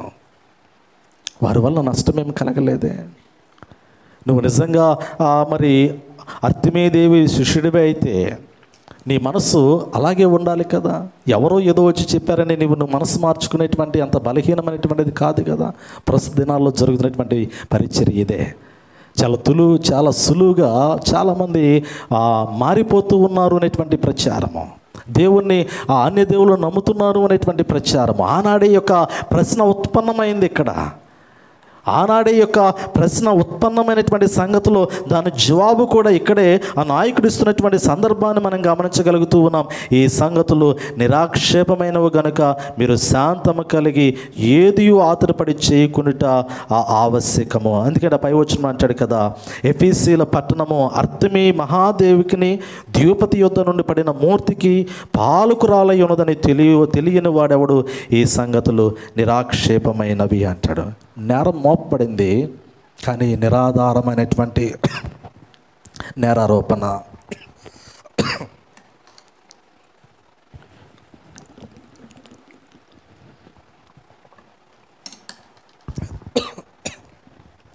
నేరము మోపినటువంటి వాడు దేమత్రి తన యొక్క వ్యక్తిగతమైనటువంటి స్వార్థపూరితమైనటువంటి ఆలోచన చేత పౌలు భక్తుని మీద యొక్క నేరమును మోపినట్లుగా వాక్యంలో చూడగలుగుతూ ఉన్నాం. నిజమే పిల్లరా, అటువంటి వాడు ఆ చివరి వచనాన్ని గమనిద్దాం. చూడండి, అక్కడ అంటాడు కదా, అయితే మీరు ఇతర సంగతుల గురించి ఏమైనా విచారణ చేయవాలని ఉంటే అది క్రమమైన సభలో పరిష్కారమగును. మనం ఈ గలిబిలను గురించి చెప్పదగిన కారణం ఏమీ లేనందున నేడు జరిగిన అల్లరిని గురించి మనల్ని విచారణలోనికి తెత్తురేమని భయం వచ్చున్నది. ఇట్లు గుంపు కూడినందుకు తగిన కారణము చెప్పజాలమని వారితో నేను అతడిలాగా చెప్పి సభను ముగించాను. నిజమే, అల్లర్లకు కారణము ఆనాటి దినాల్లో ఈ వ్యక్తి. కానీ ఈ వ్యక్తి యొక్క ఆలోచన విధానాన్ని ఆనాడు సరైనటువంటి రీతిలో ఆ పెద్దలు ముగించినటువంటి క్రమంలో దేమత్రి ఆ తదుపరి పౌలు భక్తుని యొక్క స్వార్థ పరిచర్య ద్వారా పట్టబడినటువంటి వాడే మరలా శిష్యుడిగా శిష్యరికాన్ని కొనసాగించినటువంటి వాడు. అటువంటి దేమత్రేయుని గురించి యోహాను భక్తుడు ఒక మాటలో మనకి ఇక్కడ జ్ఞాపకం చేశాడు. పిల్లరా చూడండి, ఆ మాట మనం చదువుకొని ప్రార్థన చేసుకుందాం, ముగించుకుందాం. 12వ వచనం యోహాను రాసినటువంటి మూడవ పత్రిక దేమత్రేయి అందరి వలనను సత్యము వలనను మంచి సాక్ష్యము పొందినవాడు, మేము కూడా అతనికి సాక్ష్యం ఇచ్చుచున్నాము, మా సాక్ష్యము సత్యమైనదని నీవెరుగుదు. అనేక సంగతులు నీకు వ్రాయవలసినది కానీ సితారాతోనూ కలముతోనూ నీకు వ్రాయట నాకు ఇష్టం లేదు. శీఘ్రముగా నిన్ను చూడ నిరీక్షించుచున్నాను, అప్పుడు ముఖాముఖిగా మాట్లాడుకునేదము, నీకు సమాధానము కలుగునుగా. పిల్లలు గమనించండి, చక్కటి మాట. మారు మనస్సు నొందినటువంటి హృదయము, రక్షణానందాన్ని పొందుకున్నటువంటి హృదయము, క్రీస్తుకు సాక్షిగా నిలబడినటువంటి హృదయము. దేమత్రేయి క్రీస్తుకు సాక్షి, సత్యమునకు సాక్షి, స్వార్థకు సాక్షి. అతడు దేవుని చేత పట్టబడి నడిపించబడినటువంటి వాడు. సంఘంలో ఈ ముగ్గురు వ్యక్తులు ఉన్నారు. ఈ ముగ్గురు గురించి ఈ మాటలు యోహాను రాసినటువంటి 3వ పత్రికలో యోహాను భక్తుడు జ్ఞాపకం చేస్తూ ఉన్నాడు. ఈరోజు మనము ఎలాంటి స్వభావాన్ని కలిగి ఉన్నాం?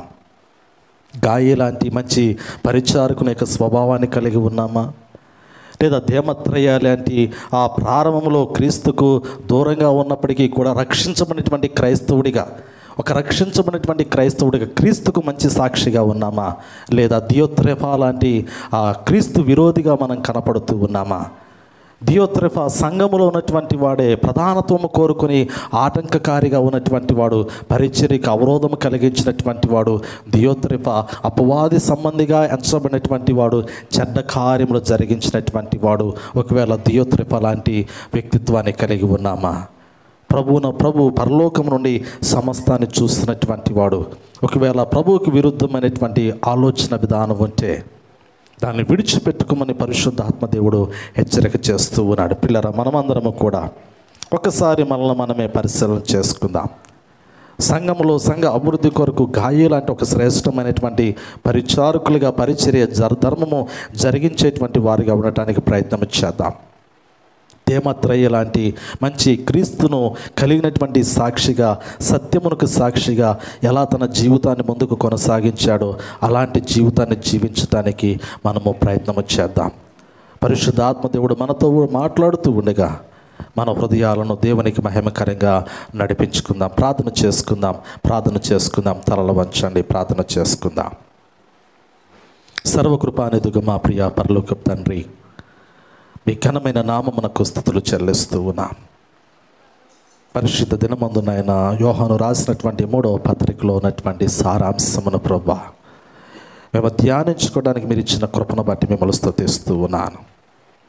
గాయి అనబడినటువంటి వాడు నమ్మకమైనటువంటి పరిచారకుడిగా, సత్యమునకు సాక్షిగా, సత్యమును అనుసరించేటువంటి వాడిగా, క్రీస్తును ఆధారము చేసుకుని బ్రతికినటువంటి సత్య సాక్షిగా గాయి యొక్క జీవితము, దేమత్రేయ యొక్క జీవితమునైనా ఉన్నట్లుగా వాక్యములో మేము చూడగలుగుతూ ఉన్నాం. సంఘములో పరిచారకుడిగా ఉన్నటువంటి వాడు, పెద్దగా ఉన్నటువంటి వాడు, ప్రధానత్వము కోరుకున్నటువంటి వాడు, అనేక మంది యొక్క మనసులు పాడు చేసినటువంటి వాడు దియోత్రెఫా అనబడినటువంటి వ్యక్తి చెడ్డవాడిగా, అపవాది సంబంధిగా సంఘములో తన యొక్క జీవితాన్ని కలిగి ఉన్నట్లుగా చూడగలుగుతూ ఉన్నాం.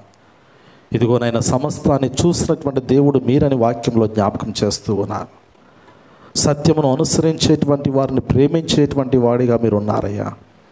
సత్య సంబంధులైనటువంటి వారిని ఆశీర్వాదకరమైనటువంటి స్థితిలో నిలబెడతానని వాగ్దానం చేసినటువంటి వాడు అయ్యా. మీరు దుర్నీతిని ద్వేషిస్తూ ఉన్నారు, సత్యమును ప్రేమిస్తూ ఉన్నారు. ఇదిగోనైనా గాయను మీరు ప్రేమిస్తూ ఉన్నారు, దేమత్రేయుని ప్రేమిస్తూ ఉన్నారు. కానీ దియోత్రెఫా ద్వేషించబడేటువంటి స్థితిలో తన యొక్క జీవితాన్ని తనకు తెలియకుండానే ఉగ్రత పాలు చేసుకునేటువంటి స్థితిలో ఉన్నట్లుగా వాక్యంలో చూడగలుగుతూ ఉన్నాం. ఈరోజు వాక్యమైనటువంటి బిడ్డల ప్రభు మీరు జ్ఞాపకం చేసుకోండి. ప్రతి ఒక్కరూ కూడా వాక్యానుసారమైనటువంటి రీతిలో ఇక్కడ వారి దినాల్లో వారి యొక్క జీవితాలు, వారి యొక్క కుటుంబాలు మీకు మహిమకరమైనటువంటి మార్గములో నడిపించుకోవడానికి మీ కృపను మెండుగా అనుగ్రహించి నడిపించమని యేసు క్రీస్తు నామములో అడిగి వేడుకొనుచున్నాము తండ్రి. ఆమేన్, ఆమేన్, ఆమేన్.